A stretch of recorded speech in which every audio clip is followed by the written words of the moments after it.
Hello, ladies and gentlemen, and welcome to the Say Report. I'm your host, Devon Decker, and I'm jazzed up right now. And joining me is my host companion, Sejohn Sarowick. Sejohn, do you want to tell the people why I'm jazzed up? Is that because you're full of hash browns and Shamrock shake? I am. For breakfast, I had 2 hashed Pratties and a Shamrock shake. Because we're recording on St. Patrick's Day. That was offensive on every level, including just grammatically.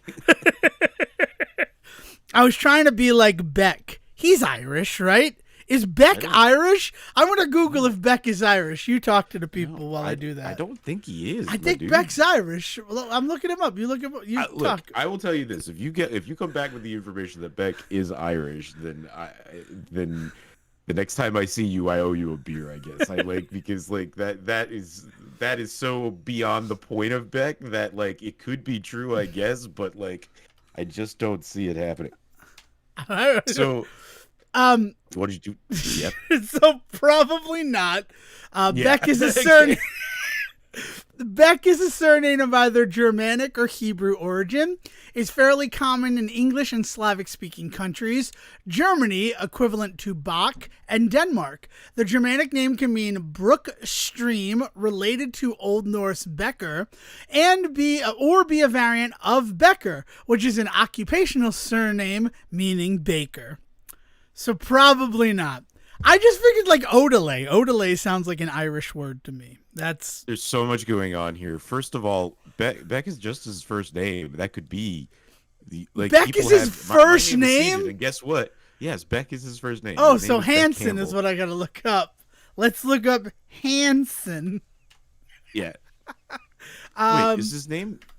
I thought his name was Beck Campbell. Is that not his name? No, his name Why am I misunderstanding his name is... His Beck David Hansen, but he was born Beck David Campbell. Okay. With only a K, not a C. Yes. Hansen is Scandinavian. And then what, Campbell? I like that you were able to pull Beck's name. We do not prepare. I want everybody, you should know that. 374 episodes in. Campbell is a Scottish surname derived from Gaelic. You know what? So that's mine. That's me. I confused Irish and Scottish. This was all sorts of levels of offensive, as Sejohn previously said. And we're only 3 minutes in to our St. Patrick's Day recorded, not released episode. It's getting released the next day. The non-Saints day. I'm sorry. Was that why? So to go back to your original question, is this why you're all full of piss and vinegar today? Is because you're full of hash brown and Shamrock shake? I mean, notably Grimace's piss and a little bit of vinegar. Oh, Grimaces. Uncle O'Grimacy is not erased by the Say Report. We celebrate Uncle O'Grimacy. I thought Uncle O'Grimacy had passed away, though. Well, he passed away from marketing stability. No. I thought wasn't there a famous commercial? Maybe I'm misremembering this, but I thought they had Mr. Peanut at him at one point. I thought that there had been a whole marketing campaign in which Grimace was fondly remembering his Uncle O'Grimacy, in a way that was implied that he was not around. Literally, I thought I this is how far my derangement must go if this is not true. But I even have an image in my head of Uncle O'Grimacy Mufasa in the sky, looking down on Grimace, yes, continue my legacy. No, but it seems like you had an insane dream. Let's see, Uncle O'Grimacy death. Okay, now we're gonna go even further. Yeah. By all accounts, he is still alive. Okay. So okay. That's. I cannot find anything else. I mean, the problem was Philadelphia is blamed with the death of O'Grimacy as a marketing thing because of stuff with the IRA. And, that. And then The Onion ran a story about Uncle O'Grimacy being a leader of the IRA. So, that's a thing that happened. That's just the Irish Republican Army too, just so people don't think that I'm talking about the retirement thing, that IRA. No, it's the Irish Republican Army. Because that's the thing that happened. Here's what I've been doing. I'm pulling up. There's so many things. I feel like I just talked over myself 4 times. I've been watching 1923, the second Yellowstone origin story on Paramount Plus. And it's fucking crazy to think that that was only 100 years ago. That has really been messing with my mind a little bit. In terms of just what is even closer than 100 years ago. Because there's a scene where a guy is selling a bunch of electronic objects like refrigerators and ice boxes and washing machines. And they're like, so you sell these? And he goes, no, we rent them. And then you buy the electricity to use them. And then one of the ranchers is like, so if we get your stuff, we're not working for ourselves, we're working for you. And like, yeah, you're not wrong about that, right? You're paying a wage to the electric company to use their electricity, which is something that we still do. But like, we still widely adopted it within 30 years of that. Well, and that's also, I imagine they must get deeper into it, but that is the initial kind of ball rolling on the current farm setup, where you will have these guys that are basically indentured servants for John Deere and stuff like that. Like, they don't own their equipment anymore, and it's gotten worse with kind of the movement towards higher tech being used in farming, because it's gotten to a point where like you hear now about like non-repair laws, like people are not allowed to repair their own fucking farm equipment anymore and shit like that.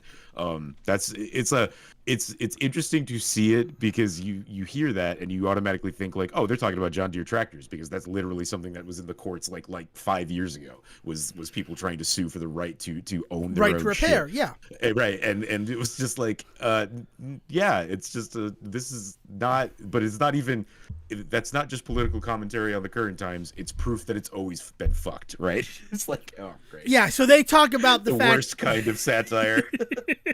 Well, it's not satire. I think they're trying to shed a light on it. But it's not. The worst kind of satire is when it's not satire. It's just lying. Yeah, because then even the guys like, all this stuff's eventually going to put us out of a job. Like, they do get to exactly what you're talking about. Right. That if all this equipment's going to come along, and what are we going to do as ranchers? And it's like, oh, you're still going to ranch. You're just not going to own it anymore. Yeah.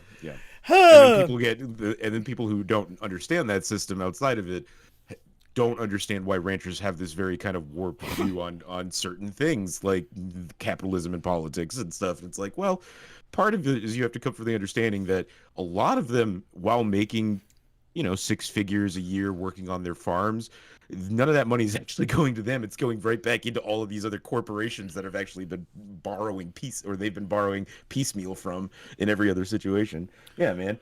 Fucking, it's wild. Why were you going down this hole? Well, because then I was thinking about like the Irish Republican Army and the fact that like that was only, that was in the 80s that was going on. So like 40 years ago, like that was a thing that was going on. And I don't know. It's just like, people unfortunately might argue it's still going on, right? Like, yeah. Listen to Zombie by the Cranberries as part of your St. Patrick's Day playlist. Assuming I put this out into the world and you heard it. If not, add it to next year's St. Patrick's Day playlist. That's what I'm going to say. Man, I missed the Cranberries lead singer. I'm sad she passed away. And that's been like 6 years. Jeez. Hi. No, sorry. Everybody's happy. It's a good time here at the Say Report. But no, what I've been doing, so the Shamrock Shake comes out earlier and earlier each year. I think I got my first Shamrock Shake a month ago, February 16th. And what I've been primarily living on as breakfast food is 2 hash browns in the Shamrock Shake. So, I thought I'd bring that same 2 hash browns in the Shamrock Shake energy to this recording of the Say Report. Because it's kind of like the last day. Though I say that, last year I got a Shamrock Shake on Cinco de Mayo. My body did not know what to do. Now, who did the Shrek Shake all those years ago? Was that? Oh, I don't believe so. The Shrek, I spelled Shrek with a K. Yeah, the Shrek milkshake. It was either, I'm trying to remember if it was Burger King basically trying to cop the Shamrock Shake, so that it was like, here's our version and we won't associate it with St. Patrick's Day, or if it was McDonald's being like, I wonder if we can do this a different time of the year. I'm trying to remember who did that, but somebody tried to introduce the idea of the Shamrock Shake outside of this time of the year at one point, and it did okay from what I remember. Like, as a kid, I remember us all wanting one, but like, I don't think it was something that clearly it didn't stick because I can't even remember who the fuck it was. So in honor of the Shamrock Shake, who remembers the minty mud bath shake from Shrek the Third at McDonald's? It was McDonald's. Yes, Yeah. McDonald's tried to do a Shrek shake at some point to try and basically do a Shamrock Shake outside of this time of the year to see what they could do with it. And from what I remember, again, it came out. Everybody was like, "Yeah, I want one of those." And then about 2 weeks later, nobody wanted one of those. All right, well, let's break down the Shrek milkshake and why nobody wanted one. First of all, it was not just a Shamrock Shake, which is vanilla with mint sauce in it. It was a chocolate shake with the mint flavoring in it. Because it was chocolate mint, which is mint chocolate chip is one of my favorite flavors of ice cream. It's probably number 4 on the list, and then I will add mint to any of the ones above it. But that's just me. So that's a difference, right? Because it's a vanilla base, the usual Shamrock Shake, it's more minty. So it's a different flavor profile. But then the other mistake that McDonald's made, and I'm sorry, McDonald's, not that like you're our overlord or things. I don't want to put you on blast as I'm enjoying a Shamrock Shake, as I have done for the last month, but Shrek the Third. Anything that was tied to Shrek the Third kind of got pulled down by Shrek the Third. I'm telling you right now, Sejohn, and listeners of the Say Report, the only Shrek that I have never seen is Shrek the Third. I did not care about it. It's not that bad. I don't know. I've never seen it. I couldn't do it. But I know that when people talk about Shrek, they don't generally talk about Shrek the Third. Is Shrek the Third the weird one where where basically Shrek wishes that he had never done? Nope, that's Shrek Forever After. That's Shrek Forever After. Yeah, so Shrek the Third is the one about with the what's his nuts there? In Sync. King Arthur. Justin Timberlake. Yeah, as King Arthur. Is that? Yeah, is it Arthur? He's King Arthur, yeah. And is that in Shrek the Third? That's what I'm asking. That's Shrek the Third is the one with Justin Timberlake as King Arthur, and Fiona has to go to the Princess Academy. Right. I mean, I know what happens, and I've just never seen the movie. Yeah, I don't. Here's the real truth of it. It's not that I don't like Shrek the Third. It's that all of the Shrek movies kind of blend together for me. Like, unlike say like Toy Story. This is a really good example. Toy Story. Every time a Toy Story movie comes out, and I say every time because I think there's the like word of another one on the way, right? But every time a Toy Story movie comes out, there's been enough kind of difference in the world, changes in the industry, that you get a pretty stark difference in animation style. Style is not the right word, but animation ability, I guess, if that's the right word. And on top of that, conceptual stuff that it's in it that very different from kind of earlier movies. So Toy Story 4 is very distinguishable from Toy Story. I think visually, conceptually, there's a lot of stuff that goes on with characters in those two movies that you're just like, yeah, I know I'm not watching the Toy Story if it is in front of me, right? Shrek isn't like that. Some of that has to do with kind of DreamWorks nailing some pretty good animation really early on, and not that things have not slightly improved, but the level of improvement from movie to movie in terms of animation is not nearly as stark, right? And then on top of that, conceptually, they have always let Shrek go back to that well, for good or for ill. You know, in some ways, what you're saying about Shrek the Third and how it didn't interest you because by that point you'd already had 2 other Shrek movies and you didn't need a third one. Like, that kind of feeds that, right? Is that idea that, yeah, they were kind of just doing the same thing, weren't they, for four movies? But then on top of that, there's also this idea that Shrek was already very kind of transgressive and progressive in what it was doing, you know, making fun of Disney and also leaning into the whole, like, you know, everybody's kind of a weirdo, so love everybody. What's the song from the musical? Let your freak fly. Yeah, exactly. Right. So Shrek was already kind of doing these things that kind of ushered in this attitude that we already have. So like it didn't need to change in that way. So it's actually really interesting. Shrek it's a double-edged sword because on the one hand, Shrek was always kind of ahead of the curve in a lot of what was going on in terms of animated movies, but because of that, it's never really needed to grow. That's why I'm very curious because there's rumors of a new Shrek coming along. Shrek too, 5 right? is coming out this year. I think in May yeah. of this year. Right, yeah. So like so I'm very curious to see where we're at 20 years later, 25 years later.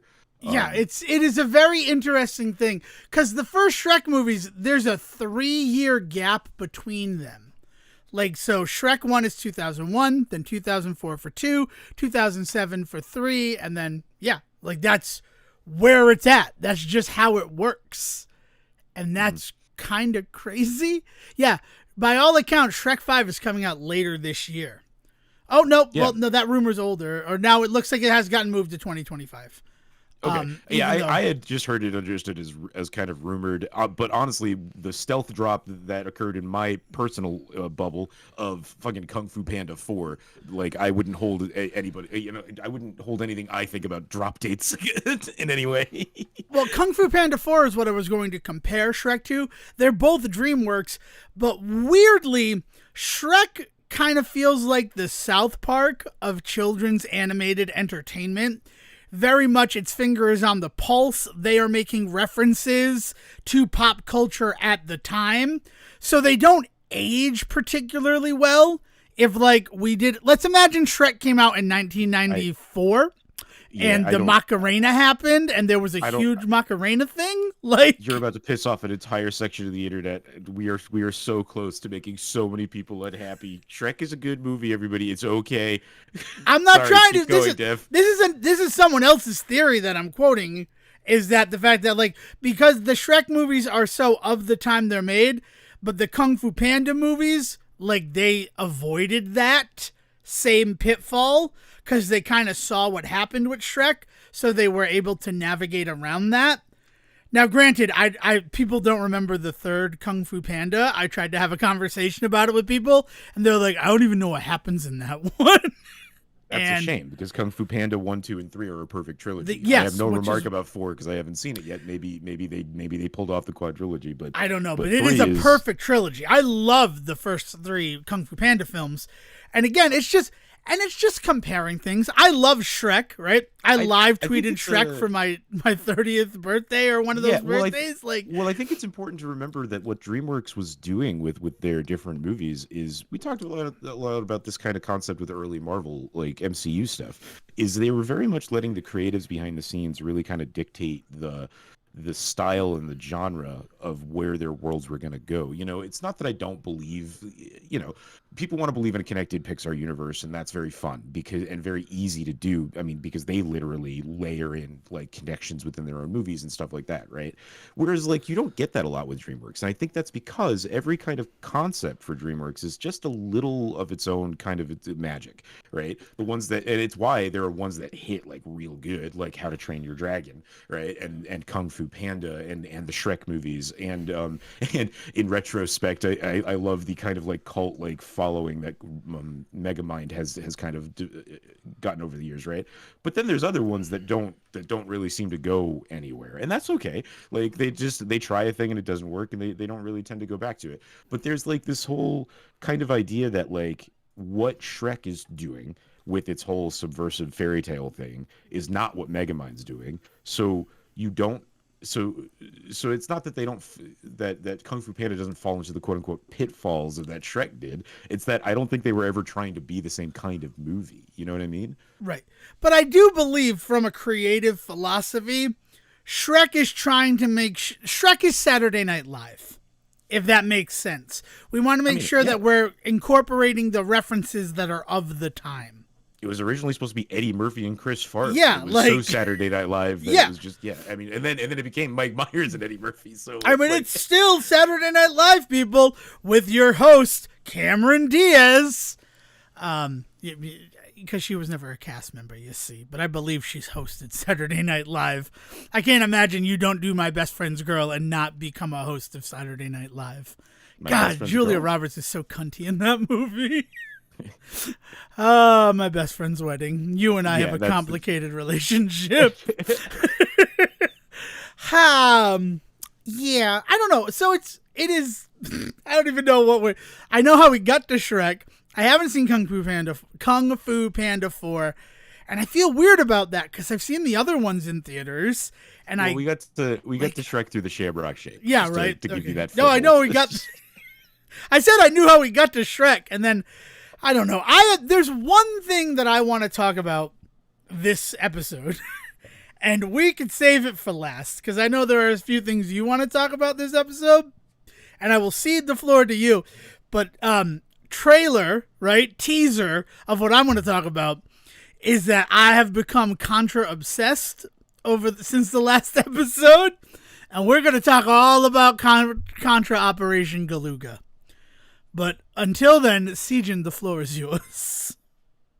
Okay. Yeah, I honestly never touched it after our conversation last week. Not out of any desire. No, I understand that, but that's well, when we're going to talk on it and touch on it. We can have a very fun conversation, but I am going to have a lot of not to say. Oh, you're going to have a lot to say, even though you've not played the game, because they made some creative choices.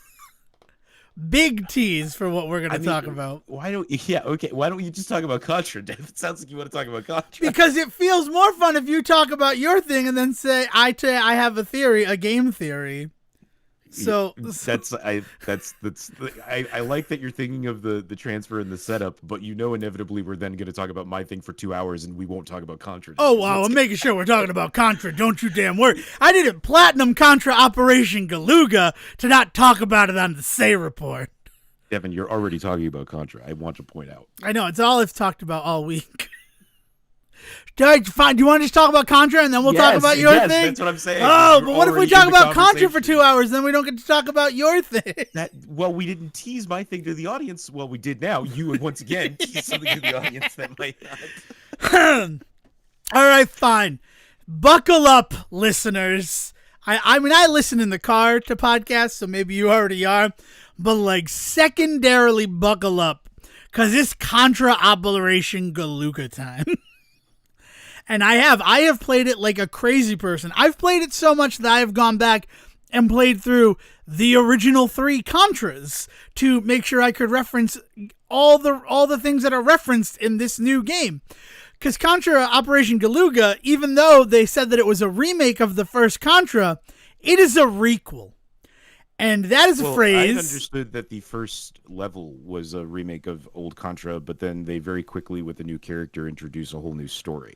That was the way that I had understood this game as somebody that has not played it. So is that not what happens? I mean, the first level is just set in the jungle, and then the boss of the first level is the tower from Contra 1, but then it evolves into the Mega Wall from Super Contra, Super C in America. Here's the thing, before we go any further, if you're going to play the original Contra games, play the Japanese version of the Contra games. That's the first thing that I can tell you. There is no written story in any of the Contra games. We're talking 1, 2, 3. So Contra and Super Contra for the NES. Play the Famicom versions. And then Contra Spirits is what Contra 3 was released as in Japan. And play that one. And the reason for that is... What's up? The difficulty levels, right? It's not just the difficulty levels.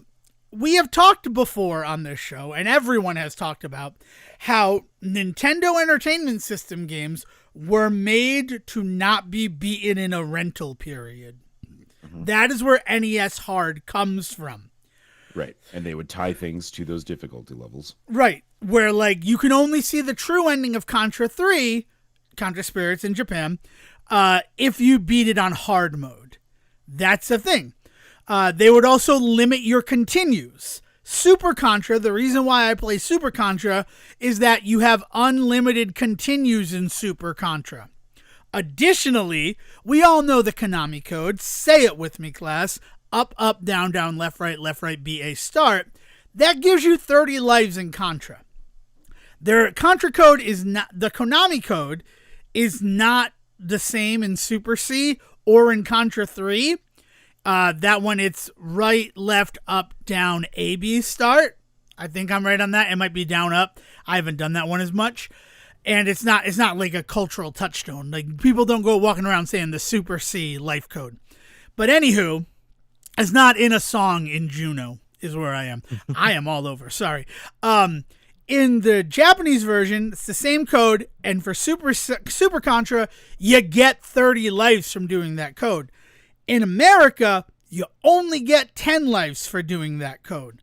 So it even came down to the fact that, like, the cheat codes cannot give people the ability to keep playing this game. And then you get to Contra 3, Contra Spirits in Japan. I'll just call it Contra 3 from now on. Let's just all agree to that. There is no level life code, as far as I know, in the US release. But if you do a Hadouken, so down, right, and then press start, you unlock 30 lives in that one as well. Now, that one's not as necessary as long as you're playing on the Japanese version, because you have unlimited continues, and you can play on easy mode and still get the ending, right? And still get to fight the final boss. So that's... Sejohn, I need you to talk for a second while I drink water. I need water. I'm very parched. Okay. Yeah, so I don't know what you want me to talk about, but you're in the middle of describing a game I haven't played. I know. But that's just a thing to know, is that Contra is this really crazy thing to look at and really point out how, for the American audience, games were made harder. Because it wasn't about having fun with them, right? In Japan, we want you to have fun. In America, we want you to get so frustrated you feel you have to buy this game. But not so frustrated that when you buy this game, you're upset and think you wasted your money. It's such a balancing act that, like, is so stupid. I don't think the goal was we need to frustrate people. I think the idea was we want to kill the rental market. Well, we want to kill the rental market, but part of that is that I can't beat this in a rental. I'll have to buy it. There is some you question don't want to piss people off to the point. Like, I don't think frustrated was the goal. That's all I'm saying. Right, but it is the inevitable outcome. So that's the thing about those original games. I played them again. Love those games. I really do love the Contra stuff. If you're one of the people listening to this who I've played through Contra with, thank you for being my partner in destroying the alien invaders. I appreciate it. Now, sorry. I also tried Contra 4, which is made by Wayforward for the Nintendo DS, and that game is hot garbage. And I really don't like saying that, but it's important because Wayforward is also the company behind Contra Operation Galuga. So that's an important thing to know, because they did it on the DS. A lot of people really like it. The way they use the dual screens is to make the levels higher. So, like, you can see into the sky. And then, like, the first level boss is still the tower. But after you defeat it, it grows, like, 4 stories. So you have to jump up to a helicopter that takes you up to be able to damage it. The problem is, now that we're not playing it on DSs, you can emulate it, and the screens actually connect. They accounted for the fact that the screens aren't connected, so there's gonna be that, like, blind spot where you don't see anything happening. Right. So if you see like a projectile going from the top screen to the bottom screen, it, like, jumps over 3 or 4 squares. Now, in a way that is hard. Now, there's certain emulators for the DS that actually account for this and give you either frames or the ability to give you 2 different screens to literally move around. Are you perchance using one that allows that? If you play that game, or so it has the 2 screens, and I put a little gap between them to do it, but it's still super noticeable how much that shift happens. It doesn't feel realistic. I get that. Like, yeah, I will say that as somebody that has perhaps emulated other DS games, I get that all the time with DS emulation. It throws me off like fucking crazy. Yeah, it's very strange. Also, you can put in the Konami code there, but you have to do it on the touch screen, and that's hard to do with a mouse, I've heard. No, I did not emulate. I don't even freaking care. Come for me, right? This is a big time for emulation. I support it. I don't love what happened with Yuzu and Nintendo and all of that. I don't want emulation to go away. So I will be honest about the times when I do emulate games that I think Contra 4 to purchase is like $400. And it's not that great a game because I'm going to try to beat it. And that offset from top screen to bottom screen is frustrating because you're like, oh, I can avoid it. Oh, I didn't avoid it because I went backwards. Now again, this is another game I haven't played, but I feel like I would be remiss to not point out that it doesn't seem like the game in that case is hot garbage. It seems like maybe the fact that it's no longer playable on original hardware to a lot of people is unfortunate. It's what about the game itself is hot garbage? It's not fun to play. It's a little slow. It's all because of the limitations of the DS. I will understand that. I can admit that, understand it. It is not. So the Contra games, as you go through the original ones, each one gets a little better. Like the first game suffers some slowdown and some like staggering and things like that.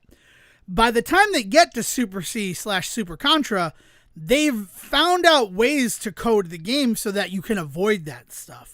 Super Contra, especially if you're playing the Japanese version, is probably the definitive Contra experience on the Nintendo Entertainment System.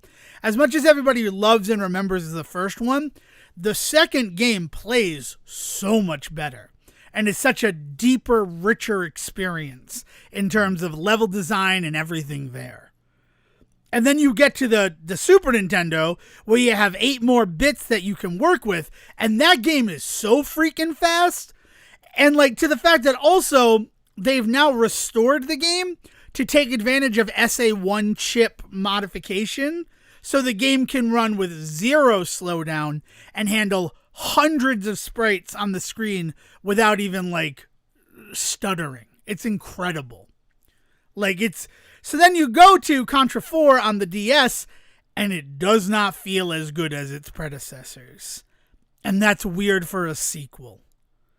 I'm still going to try it. I think that one of my other issues is that I couldn't get my controller to work with it. I think if I do get the controller to work, then I'll be okay eventually. Yeah. That sounds like that would be a huge boon in a Contra game for sure. Yes. I'm not walking away from it all the way, but I'm just saying I only bring up Contra 4 because it's by Wayforward, the same people who did Contra Operation Galuga. And my experience with Contra 4 after playing through the first 3 was that this is too slow and I'm not enjoying myself. Yeah, and then other things. Yeah.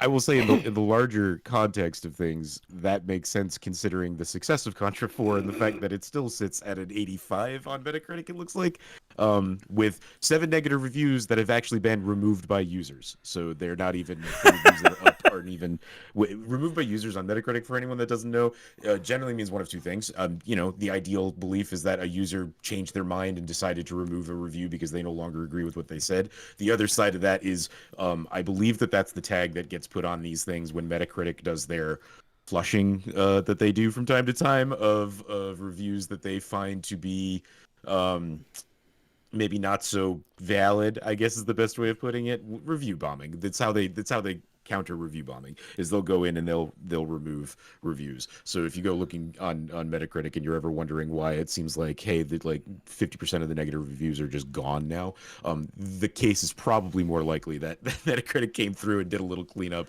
and they took any reviews that they decided were not necessarily valid reviews and got those out of there.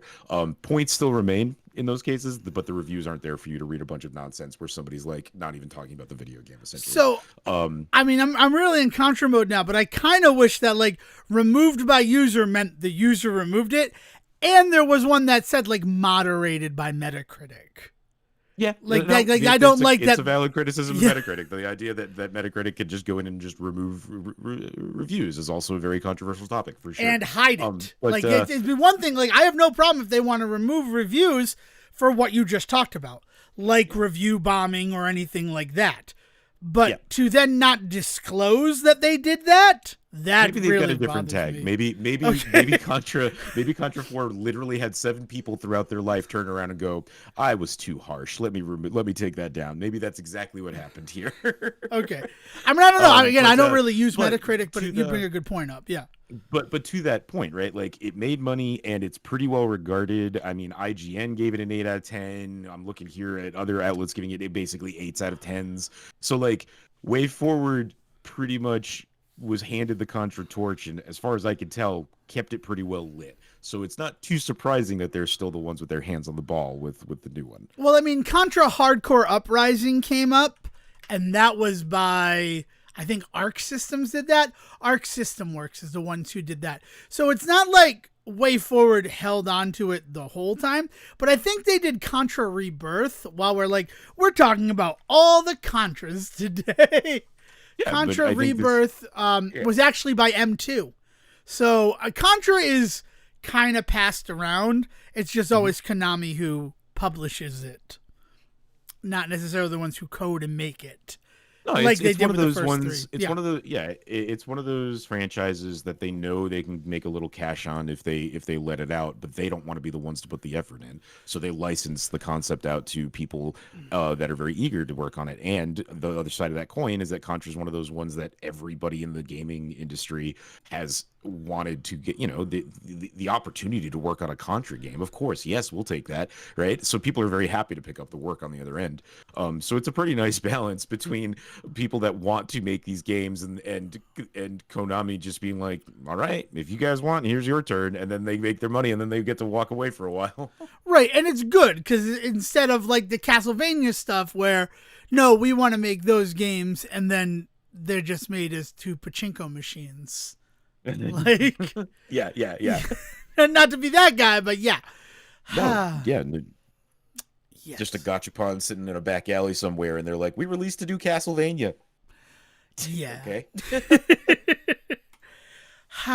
Yeah. So that's an important thing because also we've been at least I have been. The show has been a little critical of Wayforward with their handling of things like River City Girls 2. The first River City Girls, real big fan of, even though I didn't really like the end. Wayforward since episode 1, literally episode. Oh yeah, that's right. Shantae is a Wayforward game by the Bosons. So yeah, Wayforward, and we're connected a little bit with them.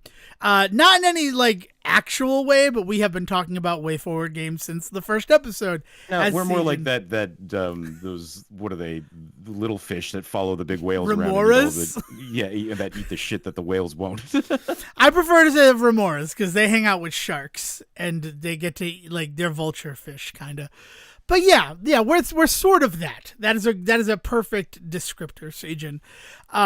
So we talked 3 episodes ago, I think, about the demo for Operation Galuga, and we didn't have terrible things to say. My first complaint was I hate the visuals of the game, but I then was very quick to say, but that could just be because it's a demo build. The game looks so much better in its final released state. I will admit that. I have only played on PS5. I have not played on any other system. I don't know if I would ever play it on Switch because of how poorly the game's demo performed on the Nintendo Switch. Yeah, I think that was the other big thing that we talked about, was the idea that not only was it like the limitations of it being a demo, but also at the end of the day, the Switch is just not the most powerful system out there. And if they have plans to release on PS5 and Xbox and stuff, then I would not hold the Switch up as the ideal version in any way when it comes to that, especially when you're talking about something like Contra, where you're going to have a lot of shit happening on screen at once, Yeah, exactly. I did play the demo the day it released. I was so excited. I played it on like my PC that I had like with me, and it played a little slower than the PS5 version. And that was something I noticed. So I was excited to get home and play through the story on the PS5 version. So where you say I thought it was a remake of the jungle level and then it got different there. First of all, the demo is a fucking lie. And I don't know how I feel about that.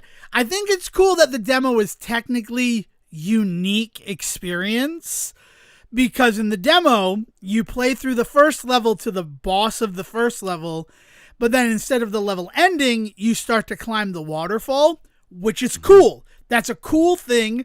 It gives you a better idea of what to see in the game. And you get the, iconic fight against Gromedes at the top of the waterfall. So that's just a cool thing that happens. So then when I first play the game and I beat the tower and then it's stage 1 complete, is like, oh, really? Like I wasn't expecting that. I thought that this level continued from here. Because also that's a pretty big Contra staple, is like mid-boss of the level and then you still keep going on. That goes back as far as the first game. Right. So the demo is not a perfect representation of what you're going to be playing. Just a thing to take into account. I feel like that's just being fair to bring that up and say it. But the story elements, and when you play story mode, and the game has a story mode, you are told a story that is completely different from anything that you've ever heard in Contra. The belief is that after a meteor shower that happened 6 months earlier, something came from space that could be classified as a gravity weapon, and that gravity weapon, if left unchecked, could destroy the world. Like, so your job is to go in to this situation where Red Falcon, the terrorist group, is, and get to the gravity weapon before they do to prevent the destruction of the planet.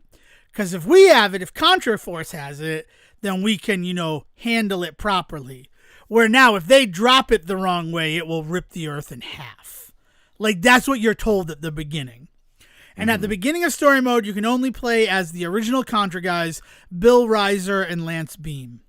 So far, this sounds pretty Contra. What? Yeah. I will say. Yeah. I mean, it definitely sounds like a Contra game. It is all the stuff of like, here's the doctor to tell you what we're doing. I'm your CO to give you your orders and everything like that.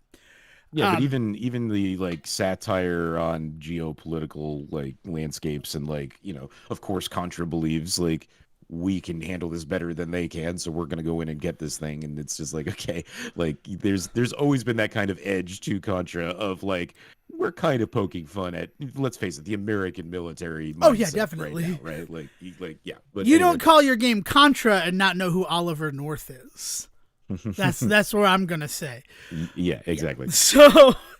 Yeah. So they go in and you beat the first 2 levels. Actually, it's not till the 3rd level, the village, where you meet a new character. I mean, you see Stanley Ironside as one of the people from the regular military that was dispatched, and he's like, "Yeah, my whole team was destroyed," and then he gets shot down, and like, "Oh, okay, bye, Stanley, thank you." So that whole thing happens. And then when you eventually get to the village level, that's where you find the new character you were talking about, Ariana, who is a villager. She is the only person who is left from the indigenous population on the Galuga Peninsula. And she is there because her tribe and her people have been tasked with protecting an ancient relic for thousands of years, so she wasn't going to abandon the island just because of everything that happened. So it's not that her people were like slaughtered. They opted to. They opted to leave after the meteor shower. They took it as some sort of sign, and yeah, it's weird because it's not like there's no moment where you come upon a bunch of the indigenous population destroyed, and then she's very much like, no, everybody left the island, and I felt I shouldn't leave because it is our duty to protect this relic. So then once the 4th level starts, you can start playing as her. She doesn't have a double jump, which is weird because the other guys have double jumps, and she has 1 less health point if you're playing on health meter mode. Because there's still the 1-hit kill mode that like Contra is famous for, or you can give yourself a health meter. So then you go through the 4th level, which is a lab, as Dale said, and this is the part of the Wayforward game where it becomes Resident Evil, because it just feels like Resident Evil in that laboratory. And she's not wrong, because there's that like Double Dragon Neon.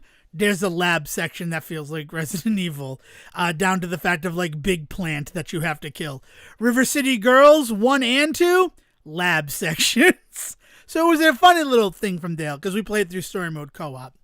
Go through the lab, then you ride on an ice train that has so many good references to the original Contra ice level. I was impressed. I will say that. And then we got to the 6th level. And the 6th level is the reason I was excited to talk to you about Contra today's Sejohn. And why I told everybody to buckle up. So when you get to the temple for the 6th level, the door is sealed. And is like only somebody who has like the right abilities and the proper proof can pass through these doors. So at this point, Lucia, who is a character from Shattered Soldier, but I don't think it's the same character in this game, because in Shattered Soldier, she is very much a robotic individual, where this one, she seems to be the biological daughter of the scientist, Dr. Drake. She is Lucia Drake. Is just so that I'm keeping up, is Shattered Soldier that's another Contra game. Contra game? Okay, yeah, that's another Contra game. That's the one that came out on PS2. So, but it's a it seems like she's there because of the Lucia character that has existed in other Contra games, where Ariana is full-on new character for this game. She eventually joins. She says that she's going to join them before they get to the temple. She'll meet them there. So then she's like, I want to test something. So Bill or Lance walk up to the door and the door opens for them. And she's like, just like I thought. And you're like, okay, I don't know what the fuck is going on, right? You're a little confused. It's like, what does Lucia know that we don't know? We'll get there. So you progress through the level until you get to a statue. Guy looks like Conan. And this is the moment where we pause and say that the first two characters from Contra, Bill Reiser and Lance Beam, they were very much meant to be Arnold Schwarzenegger and Sylvester Stallone. Like, that was their intention, was that Bill is our version of Arnold Schwarzenegger from Predator, and Lance is our version of Rambo. Okay, yeah. Right, because the statue looks a whole hell of a lot like Conan the Barbarian. So, like, just to tie everything in. The statue comes to life, introduces himself as Beowulf, and says to Lance, we've met once before in Valverde. Which, again, the place they're going in Commando, the place that Predator takes place, where they're going to escape to in Die Hard 2, Die Harder. Like, they got the references on point for the fact that, like, this is basically the video game version of every 80s action film you ever saw. And then you have to fight against Beowulf. And once you beat him, this is the moment, Sejohn. This is the moment. He tells you about the Contra gene. And that the Contra gene is in people and it gives them enhanced abilities. That's right. Okay. The Contra's got a magic of blood. I mean, that is weird, but we are talking about a series where, like, they developed, like, biological super soldiers and stuff, right? Like, this no, is they not never. the first... They developed robotic soldiers. Lance and Bill, by all accounts, are just really good soldiers. Wait, but weren't you just talking about Lucia? Lucia is a robot in Shattered Soldier, but she's a. Okay, so she's all human in this robot. one. She's not in any way like biologically like created in a lab or something like that. Not in Shattered Soldier. In this one, she just seems to be a human being with no augmentations. I'm talking about in the larger picture of Contra. For some reason, what you're saying to me about the idea of them introducing the idea of like super blood is wild, but also Contra has always been very wild. Contra has very much been human beings rising to the occasion to stave off an alien invasion. It was never the fact that, like, we've augmented you. They're not Captain America. They're just soldiers who put in the time and the grit. But now, as of Operation Galuga, and this is the crazy... I seem to remember that being part of the Contra story at some point. Hold on, I'm going to look at I mean, maybe Contra Hardcore, the Sega Genesis game. Contra, yeah. That one definitely it is people who are augmented and created. Like Fang, the werewolf, is a werewolf that they gave a bionic arm. And he's like Barrett from Final Fantasy VII. Yeah. Yeah. People like the idea that like they have been like experimenting on and changing and manipulating people using like the technology that has come down is all like part of this. But that doesn't happen until hardcore, which is 4 games in. Sure, yes, but we have the benefit of living in a world in which that game has been out for 20 years. Yes, so right. So, like, we don't get to say that's not, like, how weird is this in Contra when it's been part of Contra for longer than Contra than it wasn't, right? Like, there's been more time in which this stuff has been part of the Contra storyline. Yes, but not. Bill and Lance have always been human. In fact, in Shattered Soldier, spoilers for a Contra game that you'll probably never play because it's not that great and it hasn't aged very well. Lance, the whole story of that, it's Shattered Soldier because Bill and Lance on a mission, Lance was killed, but it turns out he didn't die. In order to survive, he attached to an alien organism. Sort of like Venom. They GoldenEye him, essentially. Yeah. Big reveal at the end of that. The guy you've been fighting the whole time has been your dead partner. But also he's now alien. He has biologically changed himself.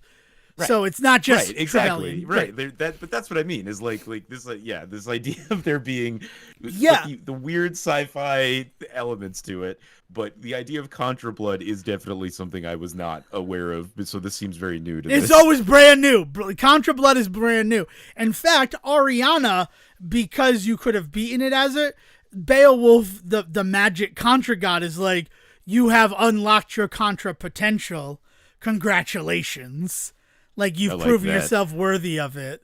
I like that because it feels like not only is he talking to the character, but also to the player. Right? Like, ooh, it's like this whole thing.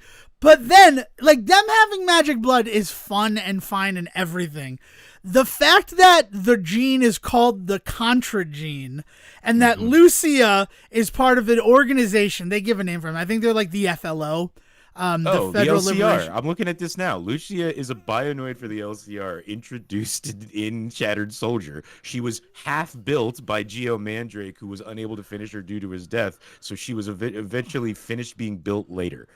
Right, but I don't think that's the Lucia that is in Operation Galuga. She works for X-Flow in that one. Okay. And possibly has a hidden agenda. Yeah. But she is. Yeah. But Lucia, at least in Shattered Soldier. Yeah. She is full. She's full a robot. Built soldier. Yeah. Sorry. I knew I wasn't losing my mind. Like, Contra has played with the idea of hardcore 100%. Superhuman. Yeah. But Lance and Bill have never been that.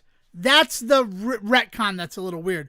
But then, so she works for X-Flow, Lucia, and she reveals that the U.S. government put together the EMC Contra program in order to collect together basically all of the mutants, if we're talking Marvel terminology.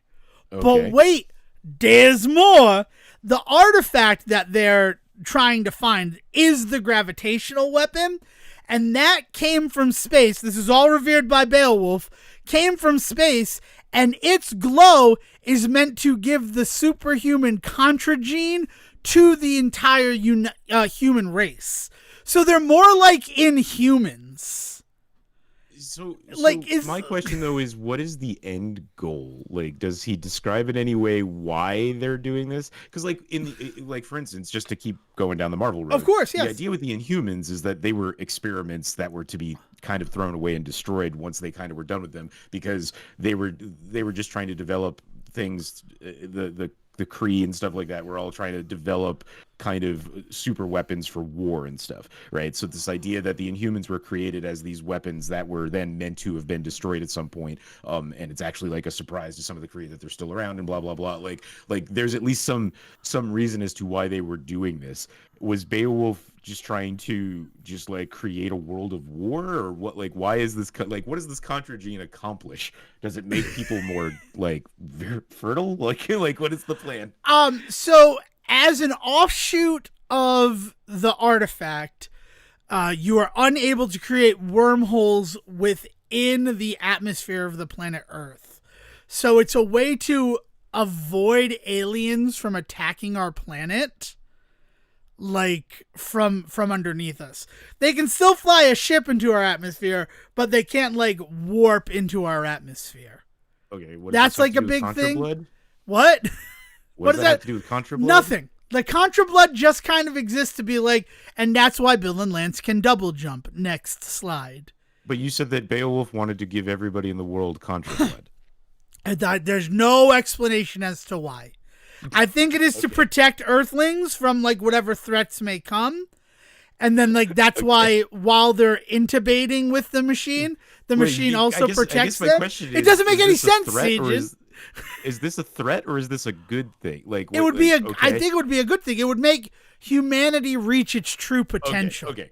So he's not saying this as like a bad person that needs to be stopped. No, he's happy that they found them.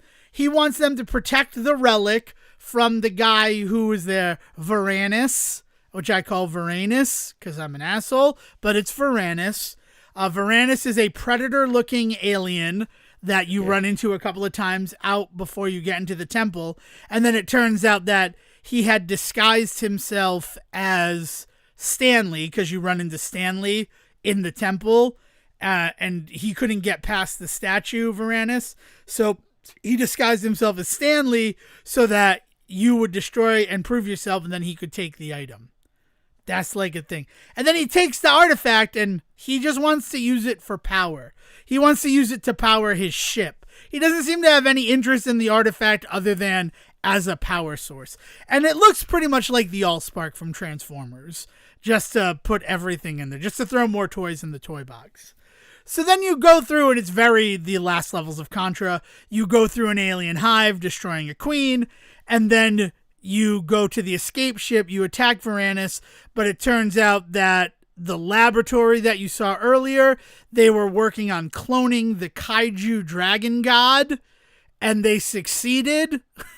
So then you get eaten by the kaiju dragon god. You have to fight your way to its heart. You plan on destroying it from the inside, but he's such a badass that when his heart gets shot by you, he shoves his hand through his chest and pulls you out, and then you have to fight his face. And you can do that because you got the magic Contra blood. You got magical blood.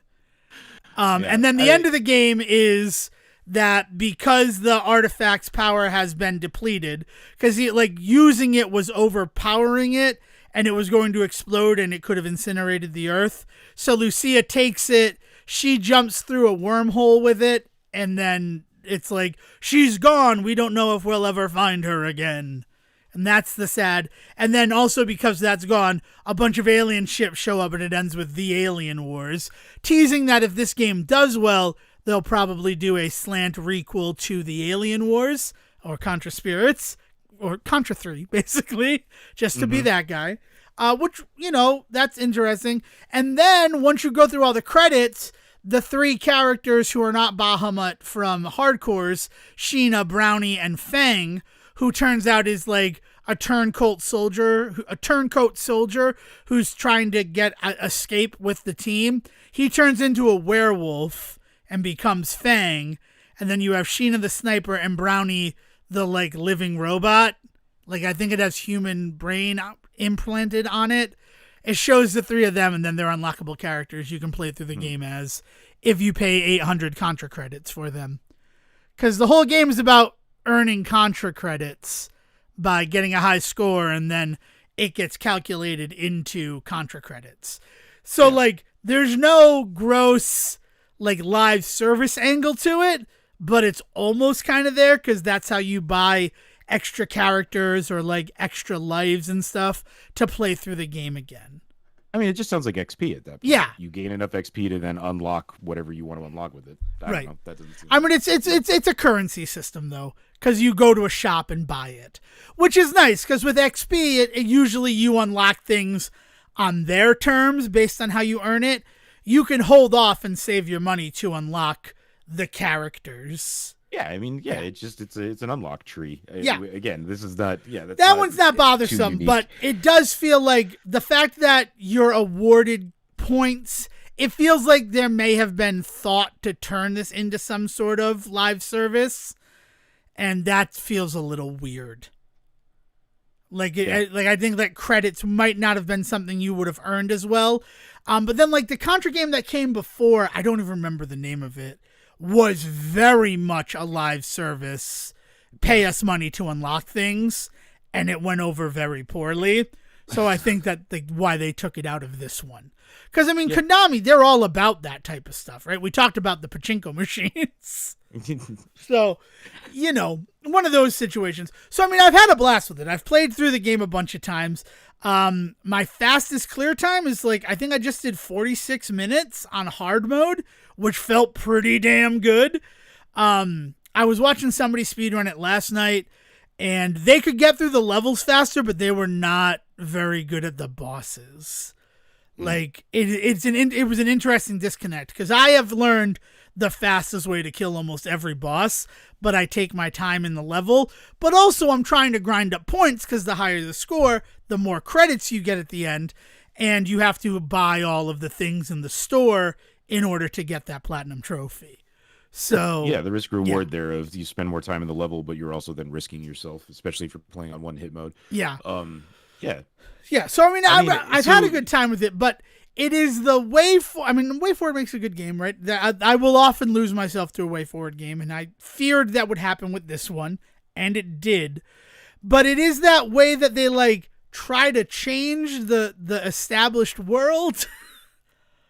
Yeah, I mean, as far as the Contra Blood stuff goes, the biggest thing I will say about that to me is that, you know, there's two kind of movements in pop culture that we have kind of had to struggle with in our generation and younger. Whereas we were very much raised by a lot of our pop culture geared towards us trying to take the approach of everyone is special in their own way, right? Like everyone is unique, everyone has these abilities, and everybody has this potential to change the world in these immense ways, right? And so this idea of the everyman hero is really prevalent in a lot of stuff for us, video games and things like that. Early Contra being a great example of that, right? But I mean, you talk about how it's referencing things like Stallone and Schwarzenegger. A lot of their movies revolve around just mortal dudes that are just able to just get away with some shit. They're in extraordinary certain circumstances, to be sure, but they are just ordinary men. Is very much the formula for a lot of their stuff, right?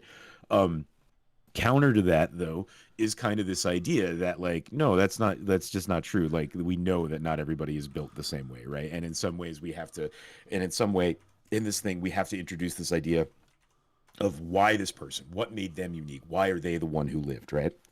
Yeah. And there's this kind of I feel like there's this counter movement right now to the whole everyone is special stuff because we grew up with it so much in our life. And let's face it, we look around the world around us and think, man, that is just simply not the case in the real world. And so in our culture, in our pop culture that we consume, we see a big shift towards this idea that everybody kind of needs to have some good solid background as to why they're able to do these things, right? We don't want to just know that Batman is a great fighter. We need to see him go to school with Ra's al Ghul and learn martial arts, like that kind of move that you see in these stories, where the idea of introducing this fact that there is a unique subset of humans that have this type of gene in them that makes them very powerful and super heroic and stuff like that. As you really pointed out, it seems to be everywhere in everything now, right? Everybody needs to have this thing in them that makes them special. Nobody can just be normal and special. But we've often talked about how that's always kind of where I find my favorite characters in those situations, is when everybody around them is a mutant. I love it when they're just a cop just trying to get their job done, right? Yeah, Commissioner Gordon, those are the stories definitely. that really are meaningful to me. And that's very much a me thing. I know that there's other people that feel that way, but I know not everybody feels that way. So there's a lot of moves right now in the stories that we are currently telling, because we are pretty much at the reins. People our age and a little bit younger than us are the ones pretty much at the reins now for these kinds of stories. And I'm curious to see where we are in 5 or 10 years with these kinds of concepts, because I feel like the last kind of 10 years, maybe there's been a real move to be no, not everybody's unique. Not everybody is special. Not everybody can be a superhero. It takes a certain kind of person to pull this off. And we've even seen counter examples of look at Homelander or the show Invincible, right? Where where you're look at what happens if you give powers to the wrong person, right? What's the really weird found footage one from about 15 years ago now with Dane DeHaan as the all about the kids that gain superpowers and then one of them goes Project off the fucking X? rails. Yeah, something like that, right? But we want those kind of not everybody can succeed type stories because like not everybody is unique and special. I think we might find ourselves kind of swinging back in the other way because that's how these things tend to go. Yeah. But it does feel like this particular thing in Contra is like, yeah, it can't just be that anybody could be a Contra hero. We need to introduce this idea that there's a unique type of person in the world that can be a Contra hero. And it's just like, oh, that's a bit of a bummer because like all along it had always just been these two dudes, right? We saw even in one story, as I pointed out, one of those dudes get a power and it corrupts him to the point where he's no longer like the hero that we remember. Exactly, him to be, right? yeah. But yeah. So it is a little kind of disappointing in that regard, right? As terms of the wackiness, like the weirdness of it, I don't know. I've always understood Contra to be weird and wild and you're fighting aliens. You're fighting aliens in the jungle. Yeah, right. Noticeably, the thing that confused you in that moment was Contra Blood, and not I am a god from outer space and I need to pick up some gas. I'm just here to I dropped my fuel cube on your planet by accident. Let me grab that real quick. Like that didn't throw you for a loop. What threw you for a loop was, by the way, everybody has midichlorians. Yeah, exactly. I think the other thing of this, you're not wrong. Like there's either everyone is special or only certain people can be special. So it's weird where it's like you and Bill have this Contra gene. Ariana, congratulations, you've unlocked your Contra gene. And it's like, oh, I guess, so like everybody can kind of have it. Like it's weird that it's not special. But like Lucia, who is there, does not have some sort of unlocked Contra gene. He does not offer. She's just the one who's like, oh, by the way, we created this organization to keep an eye on you type people. And we named it after the gene. Like, isn't that fun? And it's like, no, it really kind of feels like retcon storytelling. But what are you going to do? But then also at the final of it is, with enough time, everyone in your species would have been affected by the Contra blood. Yeah, like, I will say that. So then everyone kind of will be special? Like it's... Yeah. With them redoing the first game, quote unquote, in the ways that they did and referencing all of that, and you, as you pointed out, this is more of like a requel, like a reboot sequel. Like there is also then the potential for this to not ever affect the main universe, right? This is always going to be that Contra game that's in an alternate universe of some kind. Yeah, and I feel like that's the main point of it. It is I'm so happy that I played through all of the games that I played through. After beating it on Tuesday, going through the story mode, getting to laugh about, oh, they got magic blood, that's why they can do this, right? All the things that we said, because so many of the enemies, like everybody is saying that it's a remake of the first Contra. And that first level, very, very remake of the first Contra. I understand why, if you played the demo, you would feel that way. But then so many enemy types are taken from Super Contra and Contra 3. Mm-hmm. Like it's staggering. There are these gross little stalks that come up in the alien hive. And I'm like, I feel like I've seen these before, but I don't remember them in the first Contra. That's because in Super Contra, they're literally the main threat once you get into the alien hive. Is that them popping up as you're walking diagonally, and because you're diagonally, like you can't hit them because of how they're located. It's like this really interesting thing. And then like the flying enemies from the third level of Contra 3 are a huge threat in a bunch of different levels because they can like grab you and pull you off screen and that kills you. And like it's interesting how they built this game that really feels like a love letter to those first three original Contras, and I guess hardcore in some ways, not just because the three characters from hardcore are there, but also the hit point system is very, very reminiscent of what hardcore was like in Japan. Because again, when it came to America, they made it just impossible to play. But like even then, they're like, we really don't like that. We recommend you play the Japanese version. Because we put in gotcha moments. We put in moments where you wouldn't be able to avoid getting hit. But when you have when you have like a life bar, you're not as salty about that. When that one hit, like it just took a life away from you, you're going to get mad about that. But it's what they wanted for the American version. And we weren't going to take out these things that like were our way of telling a story in the game. I don't know. It's just been a weird, wacky week with Contra, and you're right. Yeah, but the magic blood was a thing where I'm just like, This feels like weirdly, you can have a magical universe or you can have a science fiction-y universe. It's weird when they get like added together. Sure. I don't know. I would say no. They do it in Marvel all the time, but never successfully, huh? Yeah, it kind of, yeah. Like there's a reason why there's the cosmic Marvel universe, and then space magic and all of that very rarely comes to Earth. Mm-hmm. I don't know. I mean, like I said, I enjoy it. People are not very happy with it. It released with 10% off, so it was $35 the first week of its release. It's going to go up to $40. And the main feeling amongst most people is that it is not even worth $35. That there's just not enough game there. And, I mean, I understand where they could get there. The whole point of Contra is that you're going to play it over and over and over again, right? Contra 3, The Alien Wars, was the second game I got for my Super Nintendo. And because it was the second game I had for my Super Nintendo after Super Mario World, I got really, really good at it.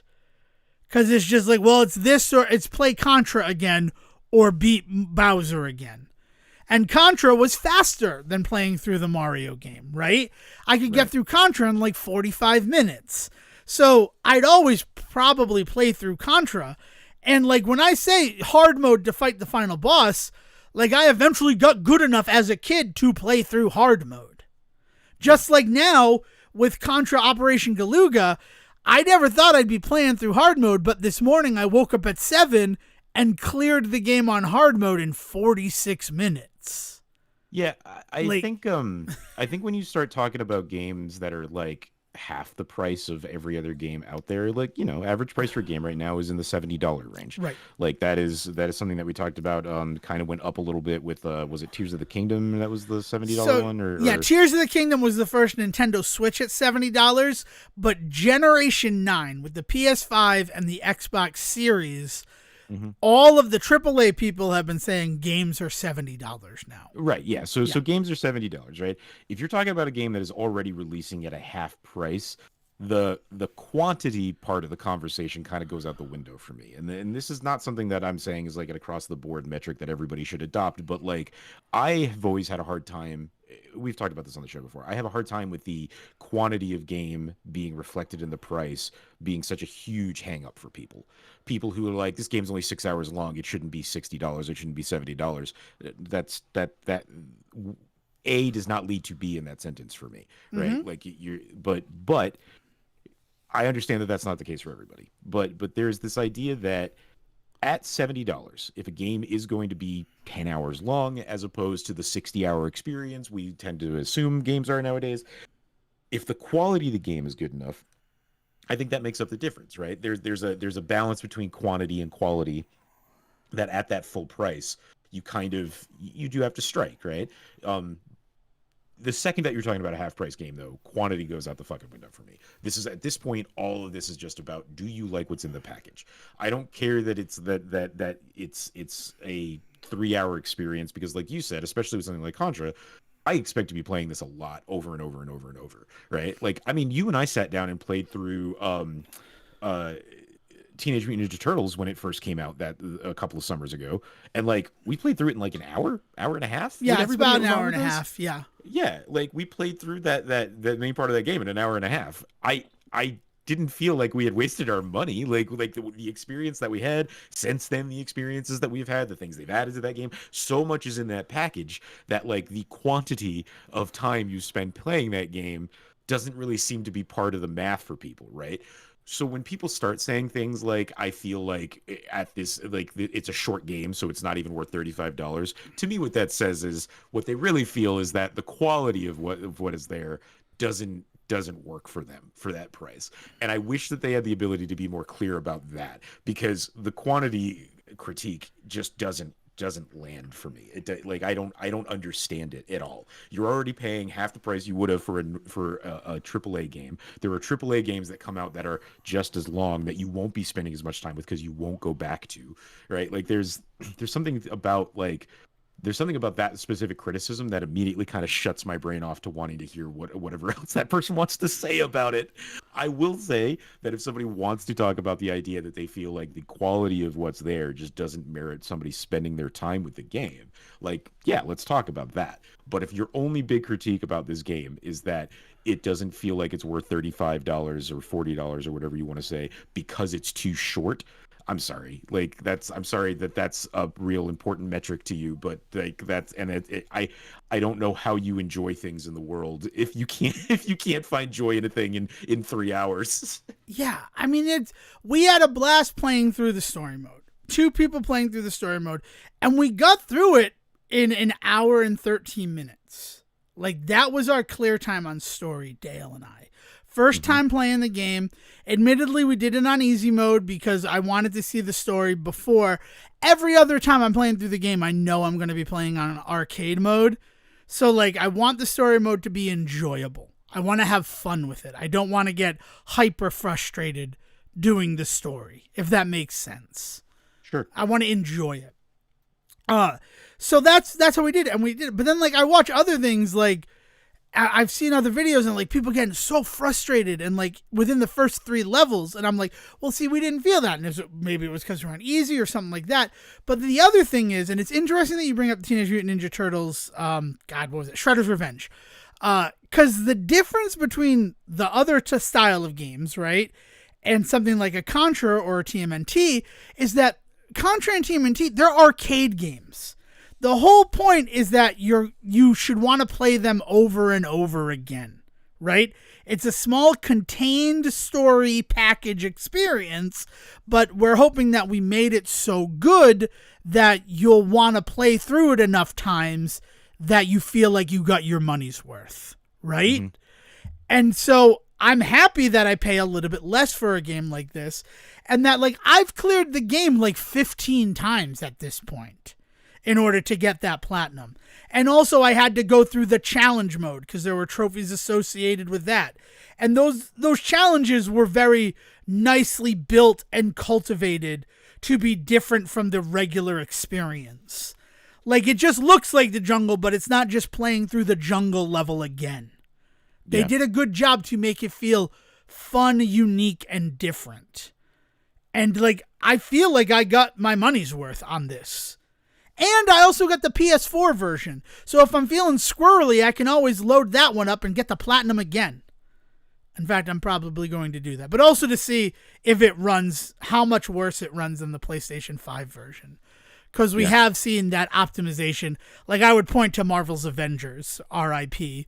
But like, the difference between the loading on PS4 and PS5 was crazy when the games looked the same. Yeah, no, I mean that's the PS4's story. Yeah. That's gonna PS5 should have never been PS5. It should have just been PS4.5 4.5. But yeah, I mean, so it seems like in general, like people are actually very much liking the game. It's got a 9 out of 10 on Steam right now. Yeah. Granted, we're looking at less than 200 ratings, so like this could definitely change over time depending on how many people jump on that. I mean, Metacritic only has 1 negative rating, both between user and critic reviews. The rest are either mostly positive, and then a couple of mixed. So I mean, like, it does seem like the game is doing okay. Like, it seems like people are enjoying it when they get their hands on it. But again, if anybody out there is like, I'm not going to spend $35 on a game that you'll only play for an hour and a half, like, I can respect that. Like, you got to make those decisions with your money, especially nowadays. Everybody's got to hold on to their budget. Like I get that. But if that is your only thing that's holding you back from playing this game, I would encourage you to reconsider that, because even as somebody that hasn't played it, like, yeah, you're gonna play Contra a lot, and that shouldn't be your only metric for things, right? Like, it's also weird because like Contra's the kind of game, and maybe this is where this is coming from. Contra's the kind of game that I don't want to stop when I'm in the middle of. Like, if I sit down to play Contra, I want to play Contra and I want to get through the story. I don't ever come back to a save of Contra, right? I always start at the beginning. I always go as far as I can. Very often, that's not very far for anybody that listened to our original like talk about the demo. Like, I am not good at Contra, but I still like playing Contra. But like, there was never a moment where I want to like put the controller down and come back and play another 3 hours of this run of Contra. Like that's not what I want to do. Like I want to play through it. I want to sit down with you and go through an hour and a half and get the whole story, get the whole experience. So it's also just not like what I want from a Contra game is more than that. I don't know. I think the other side of where people are like about it is that there's no online co-op, right? And a big thing about Contra is playing with somebody else, right? That's part of the arcade experience, is sitting there with someone that you don't even know playing a game together because you both put your quarters in at the same time. And I think that's another thing too. We're getting to a point where games like that lower price seems to be like, so you don't have online with this game, might be how people are looking at it. Like, I'm lucky enough to have someone to play through it with, but I'm never going to play 4-person Contra. Like, that's a big selling point, is that arcade mode. You can have 4 people playing at the same time, and I don't know when I'm ever going to have that. And that seems weird, right? Where, like, at least Teenage Mutant Ninja Turtles, I could play with 6 different people online, you know? Yeah. Like, we got to make sure we don't fall into that fallacy, though, of comparing everything to this one game that got it right, because we've talked very much about how astounding it is that they got that right because nobody else has, right? Besides Teenage Mutant Ninja Turtles, I don't think we've talked about a really good online experience with especially the Switch, right? But we haven't really talked about a good real true multiplayer experience online in a long time, right? We keep talking about how TMNT kind of did something that nobody else seems to be able to pull off, right? So I appreciate that, like, that's a bummer, but you say that you don't know the next time you're gonna have 4 people around to play Contra, but like if we were in college still, right? We like, could, we totally yes, would be that'd be doing no that, problem. Right? Right. Yeah. There are definitely people in situations where that's not going to be an issue, you know? Yeah. I guess where I'm more saying it is, like, so Teenage Mutant Turtles did that, and then we saw how River City's Girls 2 was affected by that, where, like, they tried to get an online mode that could be somewhat as robust, and then a year after release, they finally released that online thing. So if you're somebody who's following Wayforward, you see a game like this coming along, you could understand how there might be some expectation for there possibly being an online mode with this game. Yeah, I don't know, but you got to kind of get out of that, because the other thing that we've talked about a lot is about how we've really learned as consumers of games, right?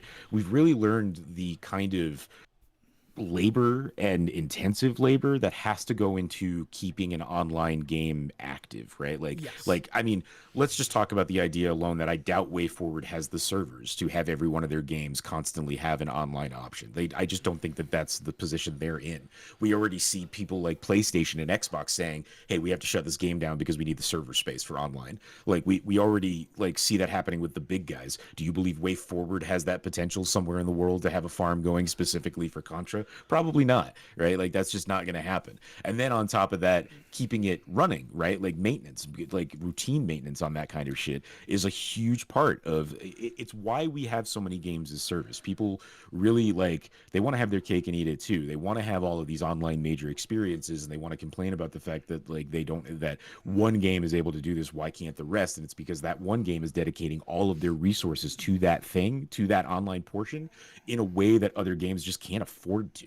Right. And like, I appreciate the idea that that is a thing that you want, but we have seen Wayforward try and give that to their audience time and time again and just not be able to pull it off.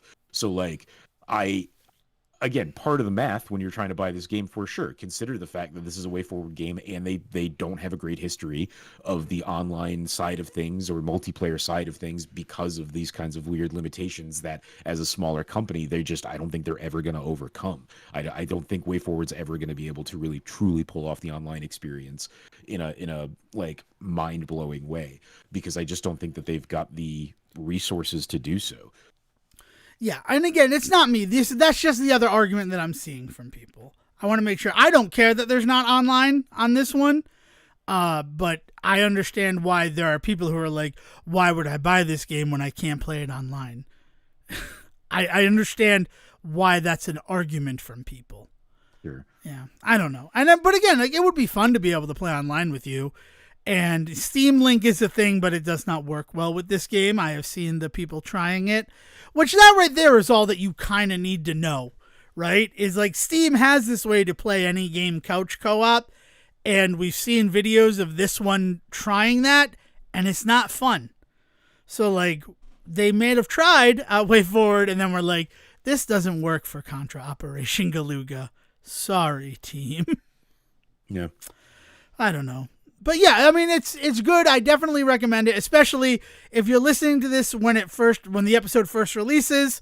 You can still get it at $35. It's definitely worth $35. I would probably have paid the $40 for it. I'll be completely honest with you. I was fully intending to. And I have gotten more than $40 worth of entertainment out of the game, aiming for the Platinum Trophy. And I will admit that as well, right? Like there were reasons why I did 2-3 runs in a row, right? Having to kill 20,000 enemies, which was the last one I got this morning in my final run through of the game. And that was like second to last boss. I finally killed 20,000 enemies over my time with the game in the last 6 days. 5 days? 5 days. Yeah. Oh, man. Yeah. So that's me. That's what I wanted to talk about. What you got, Sejohn?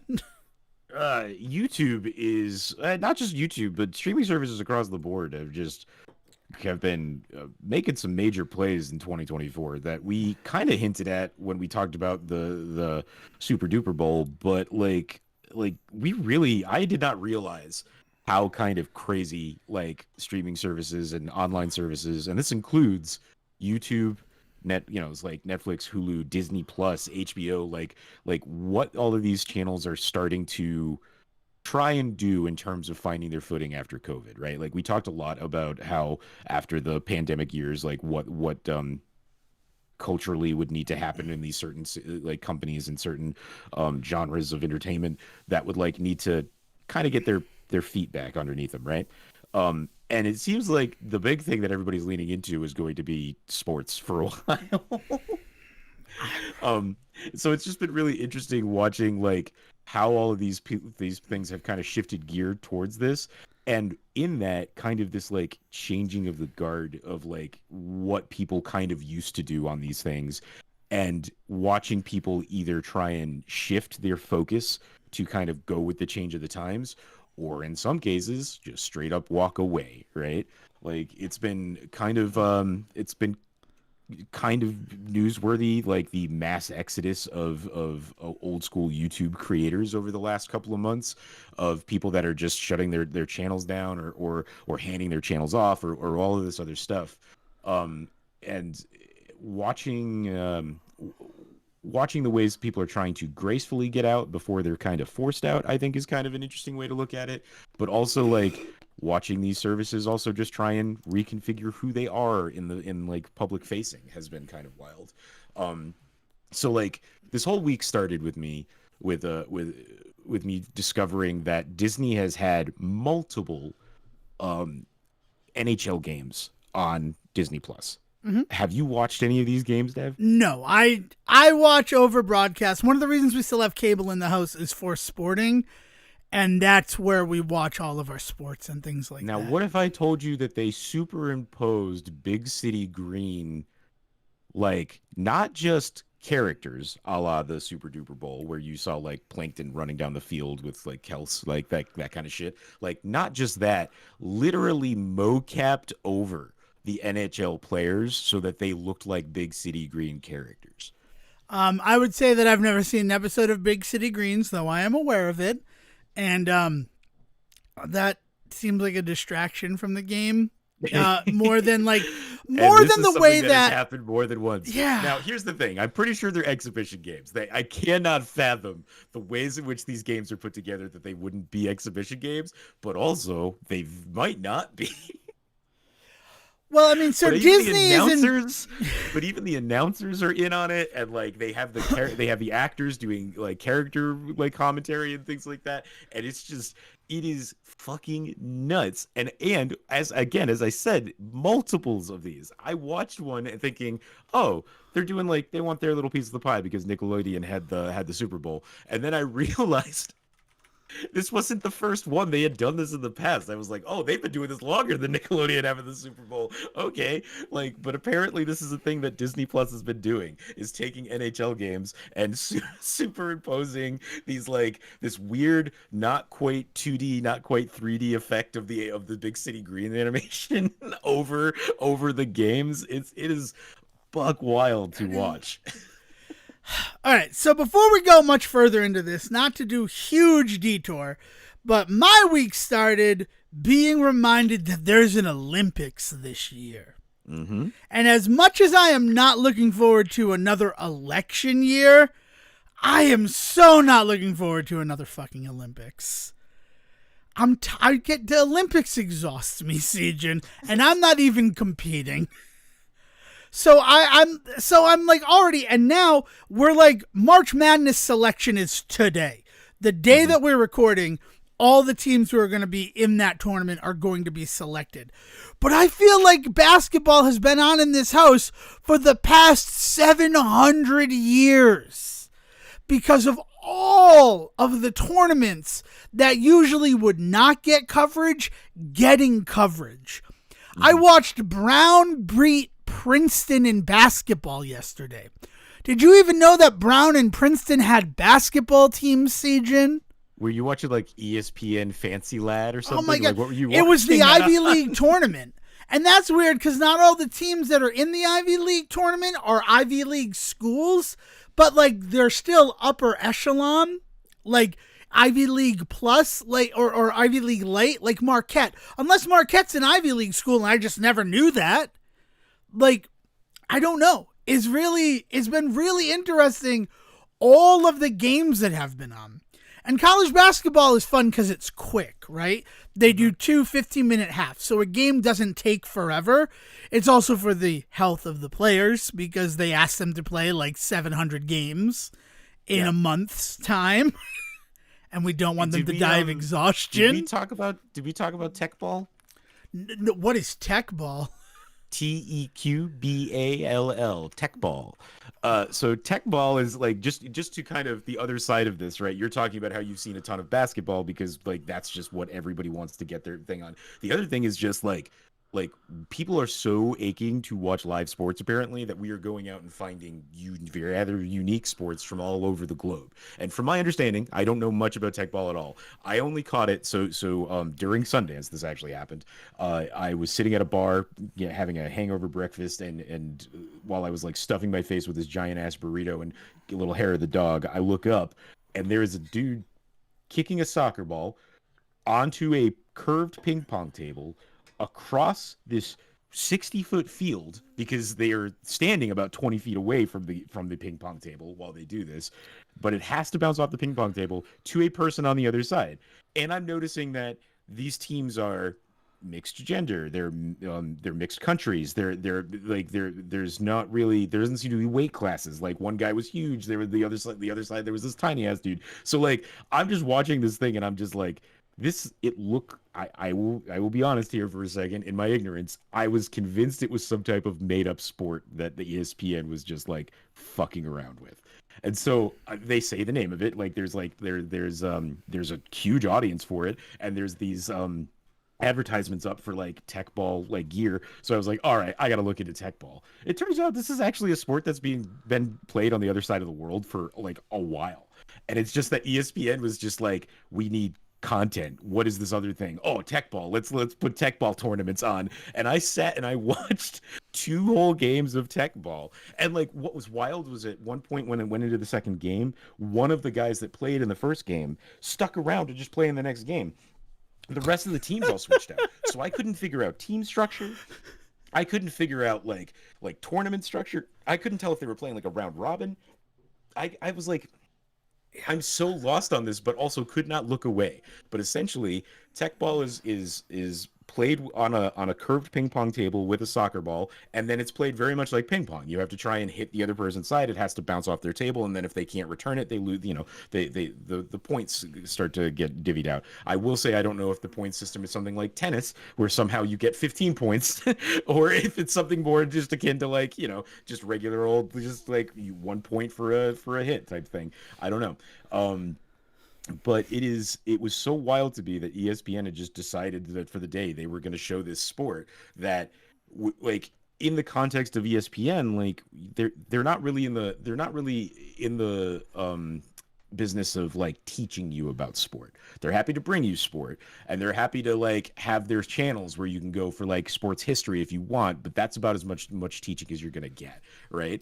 But to me, I was like, man, if this is what you're going to show, like have somebody every 30 minutes coming on being like, okay, today we're watching tech ball, and for those of you that have never seen this before, that's what this is. Because like I was just I was just floored by like this sport that I had never seen before. And now it makes me want to go find tech ball. But like this is the kind of weird shit that these channels are doing now, because there seems to be such a hunger for this kind of entertainment that we're going out and even finding these like super unique games from across the globe. And you're sure it wasn't an Ocho programming block? Because they've done 3 seasons of the Ocho. Was this just regular ESPN? It might have been something like ESPN two, but I was Okay, sitting at but a sports bar in Salt Lake City. okay, Like it was not somewhere that they would have Alan, had it wasn't any. between like it wasn't in August 2023, right? That's the No, it last was time during they did an Sundance. Ocho. It was Okay, yeah. no, No, I just yeah, wanted to make sure. That's why I wanted to just yeah.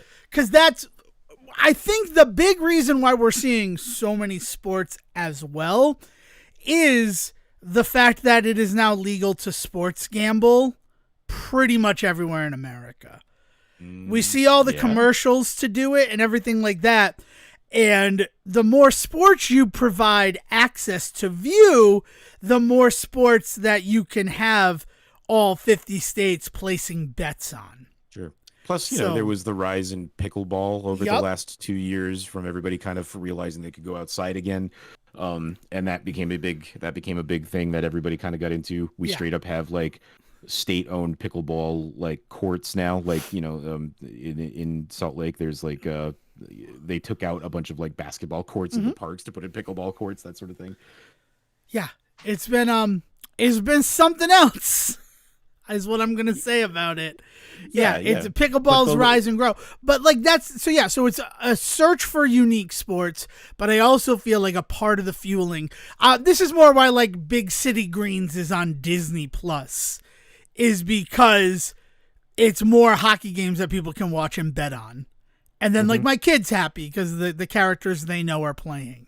Right, exactly. So- Yeah, so like it's this wild thing, right? And we're seeing Hulu has definitely leaned into it with the whole Disney ESPN connection. Netflix is now going to be doing it because they're teaming up with YouTube and YouTube stars to do the next big YouTuber boxing event is going to be there. I think the Logan Paul Mike Tyson fight is supposed to be a Netflix event, right?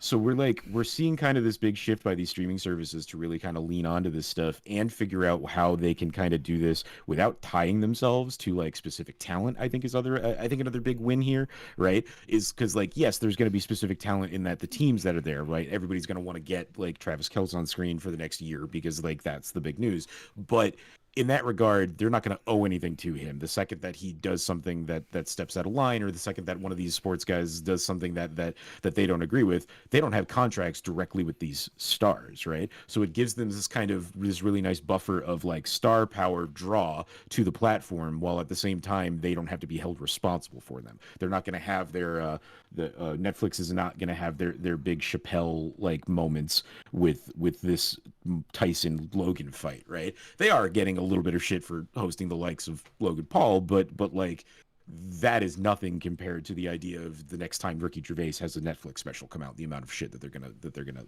hear from people, right? Right. And so there's just all of these weird shifting moves going on in the streaming space, right? And as I mentioned, one of the other big things that's happening is just also people just bouncing out. Like they're taking the opportunity to leave. And this is really predominant on creative spaces like Twitch and YouTube. We're seeing a lot of people that are just kind of walking away. I think 2 months ago, I think Pokimane had mentioned that they were going to kind of tone down how much streaming they were doing.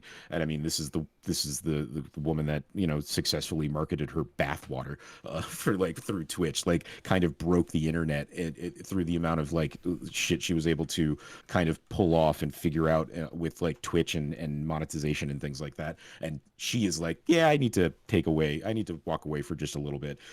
We have Tom Scott, who is the really big physics guy on YouTube that's leaving and has basically been posting videos teaching people how to do shit for 10 years or teaching people about the world for 10 years. And it was like kind of big emotional moments for him leaving and stuff too.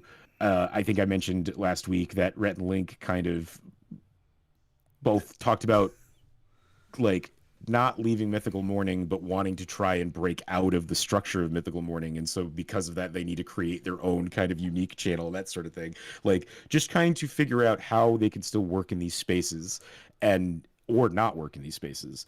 And like what that means for like what the landscape's going to look like going forward in these spaces, right? So the big one this week that really had me as I was watching my Big City Green hockey games was the other side of that was I was also watching all of the stuff of Matt Pat's final week.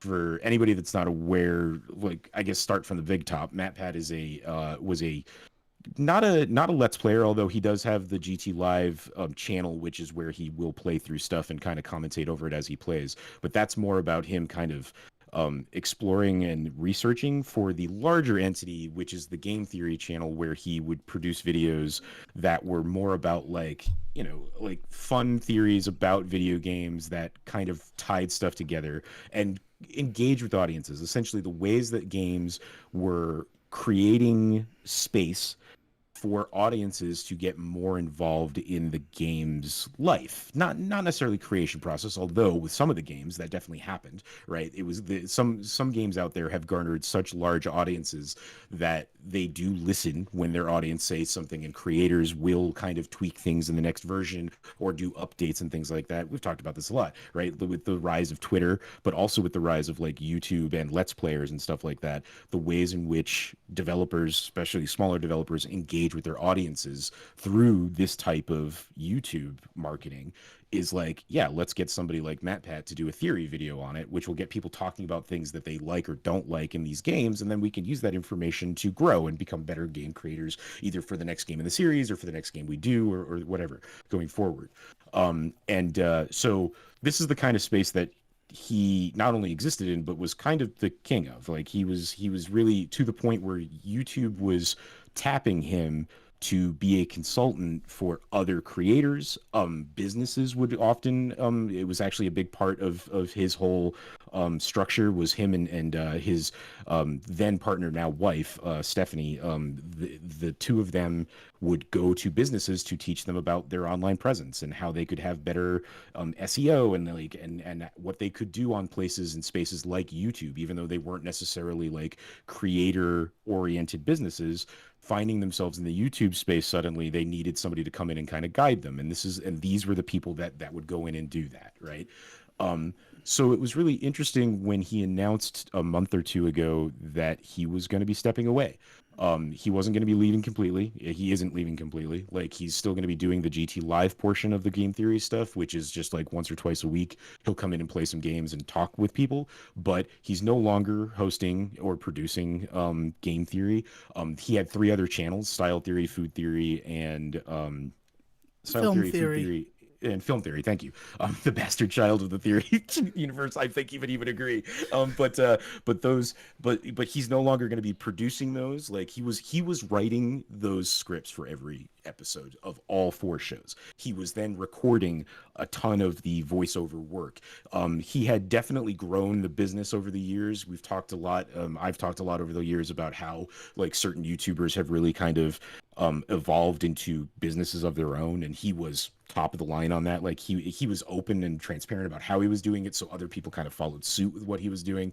But like he had whole production teams underneath him for every channel. The Film Theory like team was separate from the Food Theory team, was separate from the Game Theory team. Like they had whole pipelines for every individual channel that they created. Then on top of that, he was doing the live stuff. Then on top of that, he was doing the consulting stuff. Then on top of that, he was also going to things like PAX. He's going to PAX East this year to give a talk. Like he was just doing so fucking much that he was getting burnt out, and so he decided he was he was done. He was like, I'm gonna step away. I'll keep doing the live stuff, the GT live stuff, because that's easy. Like I come and sit on the couch and play a video game for an hour. That's fine. I will still be making appearances. He's got podcast lineups that he's gonna be doing. He's gonna be doing a whole bunch of stuff with various YouTuber podcasts over the next year to like kind of shoot the shit with people. But yeah, he's like, I can't keep doing this. Like he essentially is like, I'm burning myself out, right? Not a unique story in any way. Cool that he was choosing to leave on his own terms before anything crazy came out, though he doesn't strike me as the type that would find themselves in that. But you know, that's a foundation built on sand, right? Because like we don't know any of these people for real, right?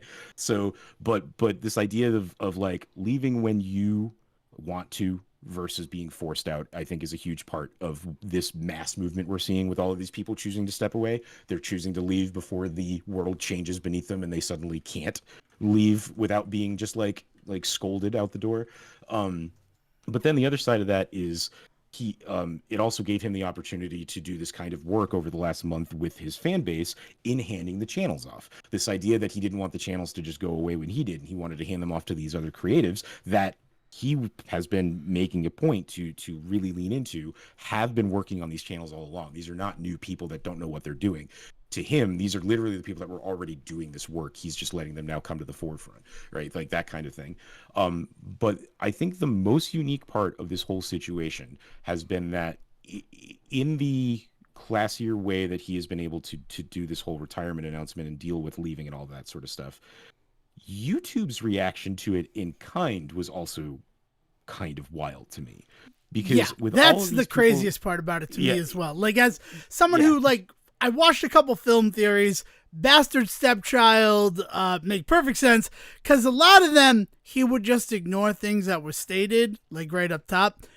There was a Phineas and Ferb film theory where I'm like, well, you just ignore the fact that they tell you that this is set after the series in order to do a theory video. I'm not trying to be mean. I just like, when you talk about film theory, I had watched a couple and then was like, I can't do this anymore. But that was my biggest connection to him. But then seeing YouTube make a video about Matt Pat's retirement, like that's YouTube acknowledging we might not be YouTube without you, buddy. Yeah, like with all of these people that have been leaving YouTube and over the last year, really, but like there has not been, I cannot find, and maybe I'm just not in the right like YouTube bubble, right? Because that is definitely a thing. But there has been no other move by YouTube to look at a creative leaving and be like, here is a 20-minute goodbye video where we talk about all the ways in which you have affected this platform and the ways in which you've helped this platform become what it is. Leaning into the creator first attitude that he has. He talks about this in some of his final videos too. He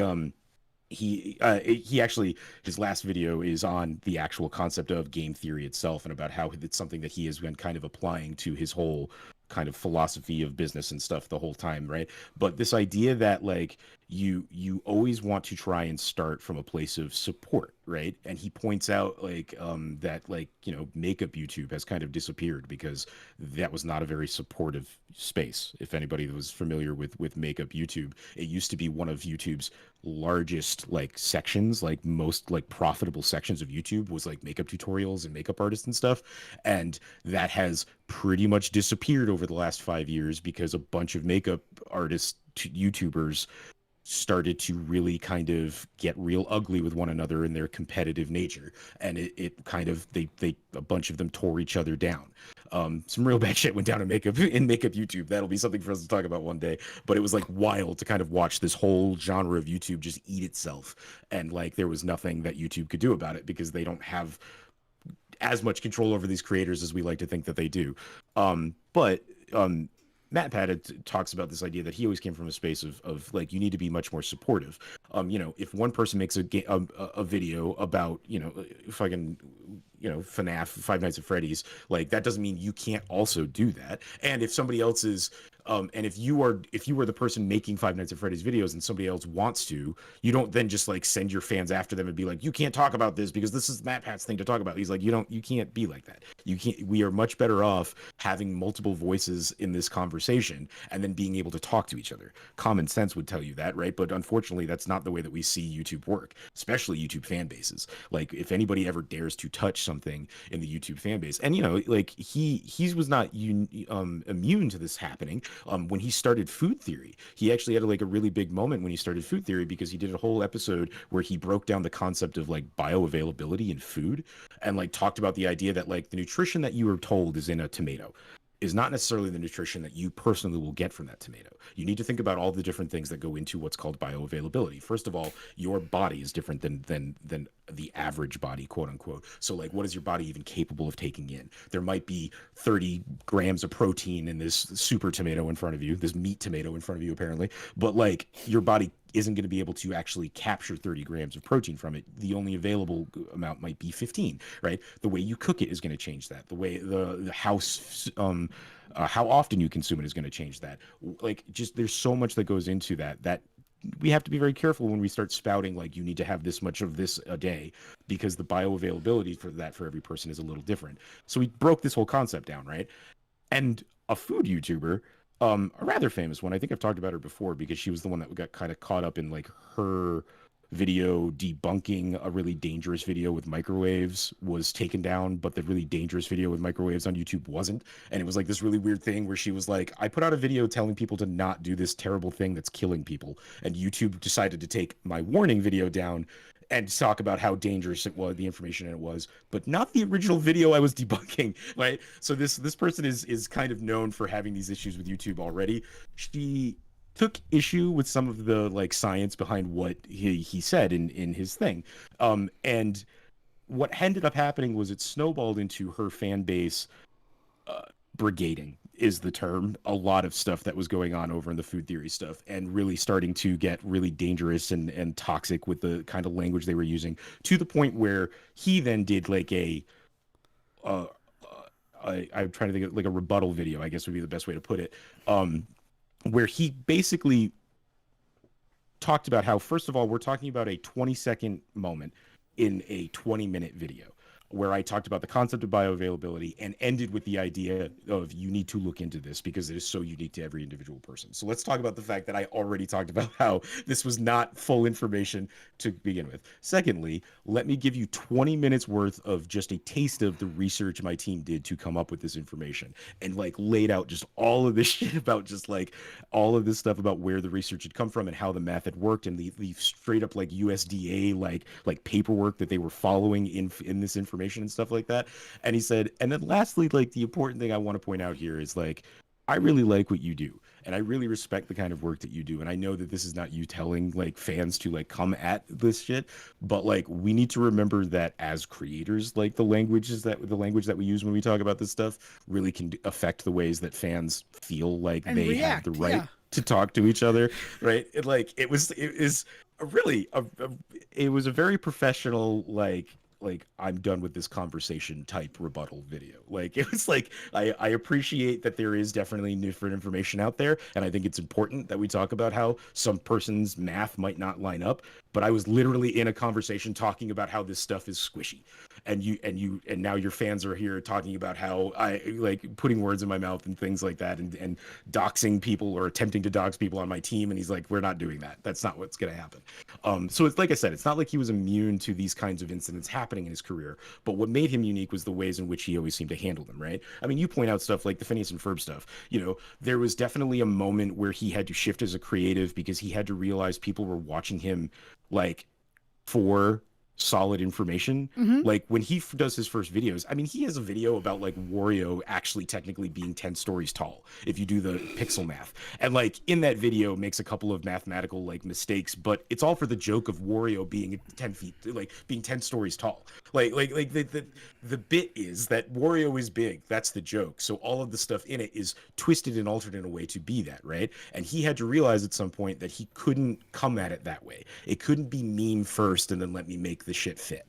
which is kind of what it sounds like you're talking about. I don't know which video you're talking about, so I Oh, can't I say mean, that this was like specifically. 6 or 7 years. I don't even know if we were doing the show at the Oh time yeah. where I saw this video. Then to be yeah, completely like, honest with you, but it's like, this idea that like he started doing YouTube at a time when like meme first, oh like yeah, you always put the joke in the thumbnail, you put the like that's the bit, and everything you do is going to go towards that. And he, growing up, realized like, okay, like people are watching this stuff and actually taking this in, and they're actually like using this as like a tool to actually learn from and talk about and have conversations about. Like if they're going to engage with me in that way, I have to do my due diligence and engage right back, right? Like those kinds of things happen.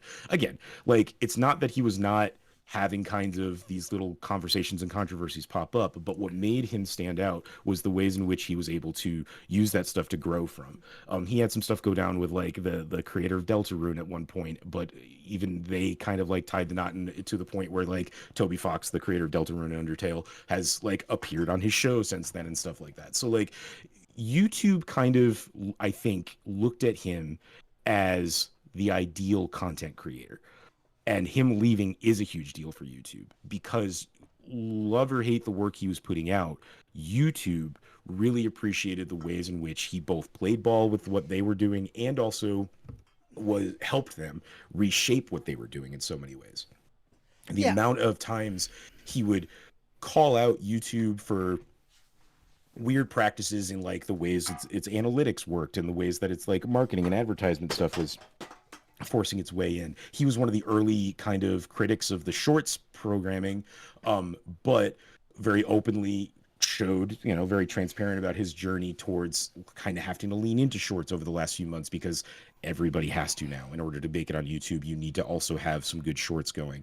I'm really interested to see what's going to happen in that field if TikTok does get banned. I can't believe we waited till an hour 54 minutes in to talk about the TikTok ban, but that's because it isn't officially banned yet. So there's not much to say here except a bunch of old white people really want TikTok to be banned, and that's really rubbing a lot of younger people the wrong. Well, I mean, come on. Like, and until we see what actually happens with that, there's not much more to say about it, right? All the things that Congress can't get together with and agree on, this is the thing that unified them. This was the big bad wolf. Sorry, and it was just the House, right? Or was it just the Senate? It wasn't. It was like it hasn't gone. Yeah, I think it's just yet. The House of Representatives. Yeah, right. Yeah. Well, because they're sitting around waiting for the Senate to send something to them to do, and so they're just like, well, fuck it. In the meantime, let's talk about TikTok. Yeah. But there's this whole. But yeah, there was this whole shift towards shorts and stuff that he was a very early critic of, but then like because of some of the ways that other things had gone, he was very transparent about how he was going to start creating some of that stuff and what that would mean for the channel and stuff like that. So it was really cool to watch like a creator who was not in that space kind of have to deal with this new tool set that was kind of being forced upon him and stuff like that. There was just some really, really interesting stuff that he was doing as far as like the meta goes for YouTube. Mm-hmm. And I think that's what put him in this position that when he was saying, I'm going to retire, YouTube was like, oh shit, this is like a huge deal. I mean, like the retirement video that they put together for him is like all of these creatives across the space, all of this fan stuff that they throw in there. But then on top of that, they get like Matt Mercer of like, of Critical Role to come in and be the narrator for it and stuff like that. I mean, there's like this like huge production thing that they put together.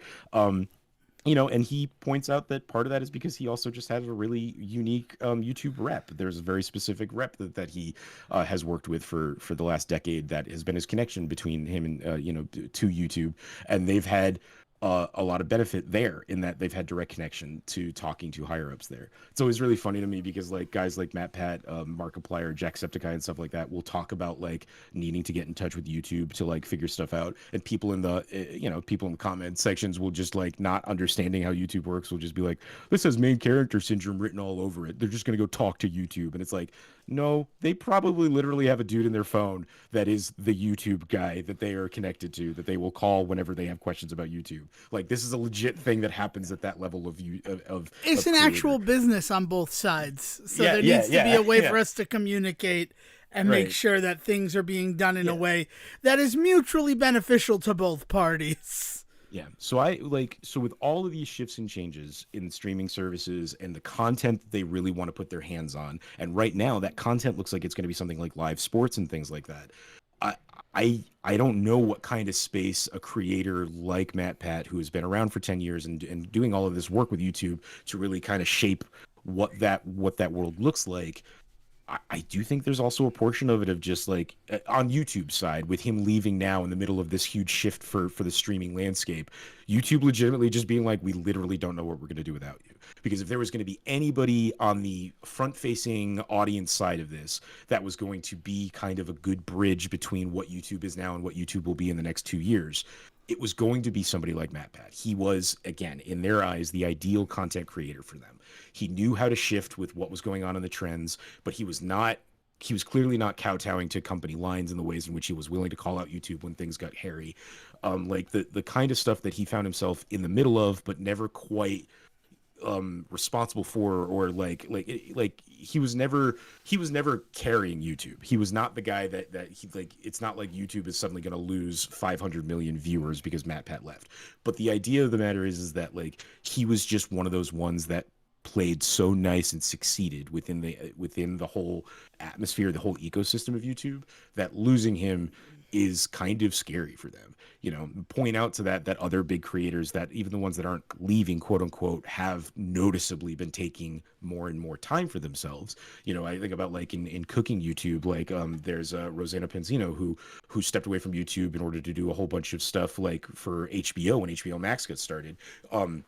And she was a huge she ran the Nerdy Nummies YouTube channel, which was a nice bridge between gaming YouTube and cooking YouTube.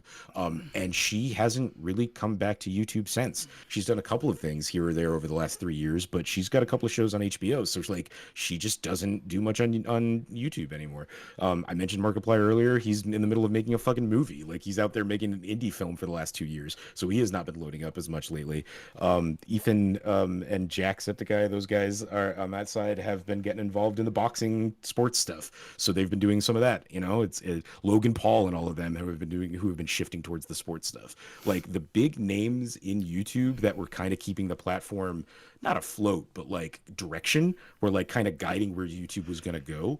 They're all kind of leaving that space, you know. And I say YouTube throughout this whole thing. These are also creators on Twitch. Twitch and YouTube kind of go hand in hand. A lot of creators, content creators for YouTube will actually do their work on Twitch and then just kind of, you know, chop and screw everything to work for YouTube as well, and vice versa. But there's just so many people in these spaces that are just kind of taking the time to try and figure out what they could be doing, not tied to these systems, to these ecosystems. And I think part of that is because everything's so up in the air, right? There's a lot of shifting going on in the online entertainment space right now. And I don't know what things are going to look like in 2, 5, 10 years when it comes to this stuff, but it sure isn't going to be like it was during the pandemic. I'll tell you that. I mean, yeah. And we're also learning that the internet has an edge, right? Like we're filled it up too much. So now things are going away. But that also means that the things that are being created, when you feel that there's an infinite space to continue to create, you're a little bit more deliberate with the things that you put out there. I mean, going back to that Phineas and Ferb thing, I didn't want to kill your role with that, but there is a very fun type of content I personally like to watch on YouTube. And I'm not anywhere near the level of watching YouTube for entertainment that you are. But I like when people set out with a thesis and then clearly that thesis was disproven at some point where they were trying to prove it, but the sunk cost of what they had done meant that the video still had to be about that. And that's one of the things that I always kind of attributed that Phineas and Ferb thing to, is I have a theory and I'm going to present that theory. And even though the first day of researching there was something that disproved that theory, I'm still going to roll forward with the theory. I'm still going to create the content because that was my plan for the week, was to research and create that content. Yeah. Right. Well, and I think a large part of that comes from, especially 10 years ago, right? Like 5, 6, 7 years ago when this video may have come out. But like a large part of that is that at the end of the day, the content within the video you put out it doesn't matter. Yeah. What matters is getting somebody to click on that video. And once they click on that video for any amount of time, you get a viewpoint, right? Now, there's a lot more going on in the analytics in the last few years, in terms of last few years, like five years or more, where we've really started to kind of look into how far into the video are they watching? What is going on with, like, are they skipping over the ad section? Are they skipping over the finale? Are they staying for the wrap up? Are they staying through the, and this is a lot of the stuff that Matt Pat very specifically dealt in. He was very good at this idea of, like, intros are out. We don't do intros anymore. People don't stick around for intros. Part of the reason we don't stick around for intros, and the part of the reason that people don't do intros anymore, is because autoplay was introduced on YouTube, and where you hover autoplay, where if you hover your mouse over a video, it just starts playing that video. And so what would happen is everybody's super annoying intros would be the first thing people would hear, and it was really turning people off. So they would stop clicking on videos. So people found that once that was introduced, don't do intros anymore. What you need to now do is, in the first 30 seconds of your video, is pretty much sum up what your thesis statement is, and why your unique view on that thesis statement is important. Because everybody's going to be talking about Dune this week, but why should I watch your Dune video? Tell me in the first 30 seconds. So literally, not even when I click on the video, but when I hover over it, I understand, oh, I want to watch the rest of this, right? And, like, this was the kind of shit he was figuring out, and then he was then, giving other creators. Like, this is the kind of knowledge he was putting together and giving other creators, which was then leading to them there's this problem of every YouTube video feeling kind of samey nowadays, and that is because the algorithm kind of demands it. Like, if you want to succeed in the algorithm, you have to make videos and thumbnails a certain way. That appeal to the algorithm. Yeah. Right, exactly. But this is how you play that game. And this is exactly it, right? He's like, yeah, it sucks that the algorithm exists, but it does. So here's how you game it, was essentially, like, his attitude about it. And so, like, on the one hand, you could look at that as YouTube and be like, hey, like, that's not cool. You're teaching everybody how to break the system. On the other hand, you're driving millions of people to this site to watch stuff. So yeah, like, you got to deal with the devil, and right. Yeah, so there's so the content of the video and that idea of needing to get it right is, unfortunately, I think even to this day, not really top of the list for this kind of YouTubing. Like YouTube, like learning, YouTube teaching, YouTube, like, I don't know what the genre would be classified as, but this idea of, like, presenter YouTube needing to get all the facts right is not top priority. Top priority is, first of all, getting somebody to click on your damn video. And it's what leads to a lot of really toxic issues with YouTube and misinformation, right? We start to get into the dangerous world of misinformation in this regard. Yeah, which we saw last year with Linus Tech Tips, and the fact that people were viewing them as reviews, and they were kind of saying, yeah, we're reviewing this stuff, but also, if it meant not being able to get a video out on time, having to fix it, they wouldn't fix it. And that's why they had to come up with that whole Bill of Rights to, like, say to the people, we will try to be better about it, but we will use annotations. So just make sure you're watching for those things. Yes. For good or for ill, for good or for ill, that was not necessarily the thing that brought them down. The big thing that brought them down was also the abuse of there was that, the fact that, like, we need to do a video every day across 7 different channels. Yeah. Like, that's not it. But in terms of what got people to start looking at them to reveal all of that, was the fact that you present yourselves as a review channel, right? You say this is a review of X product, but then by your own admission, sometimes we don't do this test that we say we did. Yeah, or, like the most harmless of, but kind of the most important thing, not telling people this was given to you for free. Yeah, right? Exactly. Talking about a product and not openly saying, hey, this was sent to us by the company, just so that you're aware. Just say that, which is something that we've learned. It is in a lot of these product videos now, or, hashtag not an ad is like a running joke, but also kind of hugely important in this day and age. Like, if somebody is talking about a product and they've been talking about it for longer than 30 minutes, you have to then wonder, how much of this is them just selling me this product, right? And there's a huge part of YouTube that still doesn't engage in that kind of honesty, and that sucks, right? I one of my big things that I watch on YouTube in, like, the in-between times, I was really big on, like, HGTV and the Learning Channel and the Travel Channel growing up, so I will put on travel YouTube. I will put on RV YouTube where they go around and look at, like, $1 million RVs, or I'll look at, like, house YouTube where they'll go and look at, like, $3 million mansions and things like that. And that section of YouTube is so clearly all just marketing space. And they never clarify that. They never say, hey, this is an ad for our this is an ad for our house realtor firm, right? So like that's why you're going to watch this thing about this house that secretly we are selling. Like we're not being very open about the fact even that we are the ones selling this. It's just a video that looks like, oh, we're gonna go check out this $60 million home, and then like maybe in the last 2 minutes they'll be like, and by the way, we're carrying this listing, so come and see us if you're interested. But you know, it's a 32-minute long video. Who the fuck is paying attention by those last 2 minutes? Right, exactly. God, just since we're talking about YouTube, my father's a big fan of cruise YouTube, like cruise ships and things like that.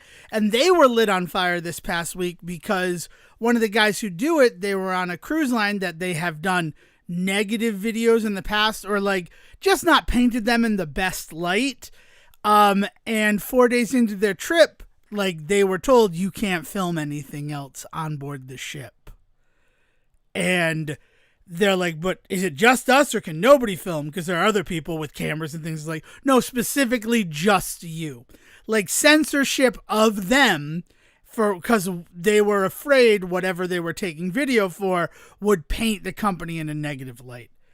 And that was like every cruise YouTuber was talking about that until eventually like they got a resolve of now we're working to figure this whole thing out. But like that's a level of censorship that I don't think I've ever seen for a YouTube video before. Like it was. Well, it's wild. Yeah. Travel YouTube in particular is also really interesting because different places have different laws. Exactly. Yeah. But there are places in this world where like you're not allowed to film like eating, like yourself eating anymore because like they've gotten so sick of video bloggers and stuff like showing up, ordering a bunch of food, expecting to get stuff compensated because they're going to bring some type of cachet with them because they came to this place. Like there's been such a kind of an upending of food tube. Like it's crazy. And so there are places where like you're just not allowed to film, but that's an across the board thing. Nobody is, right? If they see you filming your food, like I think like one of the big things is if they see you filming your food, they'll put like a $30 charge on top of your bill and ask you to leave. Like that's like the kind of stuff that'll happen now in certain places. Like there's just straight up just laws that you can't be doing that kind of shit anymore because it's ruining kind of the experience for other people. So like in some ways, like I see where like this comes from, this whole like we need to stop this guy. Like I understand where that comes from, but man, that seems like, without having much more information than what you said, that seems very mishandled. Well, it was like, admittedly, like it ended up them saying, you know, that we're going to train on how to actually handle this going forward, and we're going to create a program to work with it. I mean, the really crazy thing about it is the video up to that point was so positive. They're like, you know, we may have misjudged them the last time we were on board, all positive things. And then they were stopped filming after 4 days worth of footage. And they're like, so, I mean, we're going to leave. Like, there's no reason to stay on board for us because we're working and that. And it really does feel targeted when we're like, if you don't want us with the big camera, can we use like our cell phones to film? And they're like, no. And like, well, what about that person who's filming on their cell phone? Like, I mean, it is a private industry building. They own it. So they can always enforce rules, right? Like, that's a thing that you understand in that. But it was weird to watch. And it was even weirder, the people that like, there are people who that's their living, right? It's to go on cruises and film them. And that would be scary to be like, my whole way of making money for myself. Yeah, but you know, part of the problem is that 20 years ago that just wasn't a thing. You know, yeah, exactly. Yeah. So like that's a large part of this is that the world has shifted so quickly, so much in this space. Streaming services across the board, whether it's personal content creators like amateur content creators at home, or it's major production companies trying to get into this space. Like, this is a space that I don't think is going anywhere. I think online entertainment is always now going to be a part of our lives. If anything, I think it's going to get more prevalent. So many kids, it's what they want to do. They've got to get a handle on the structure of it though, because like this is getting into the realm of like overwhelming for a lot of audience members, and clearly for the creators. Yeah. So. Yeah.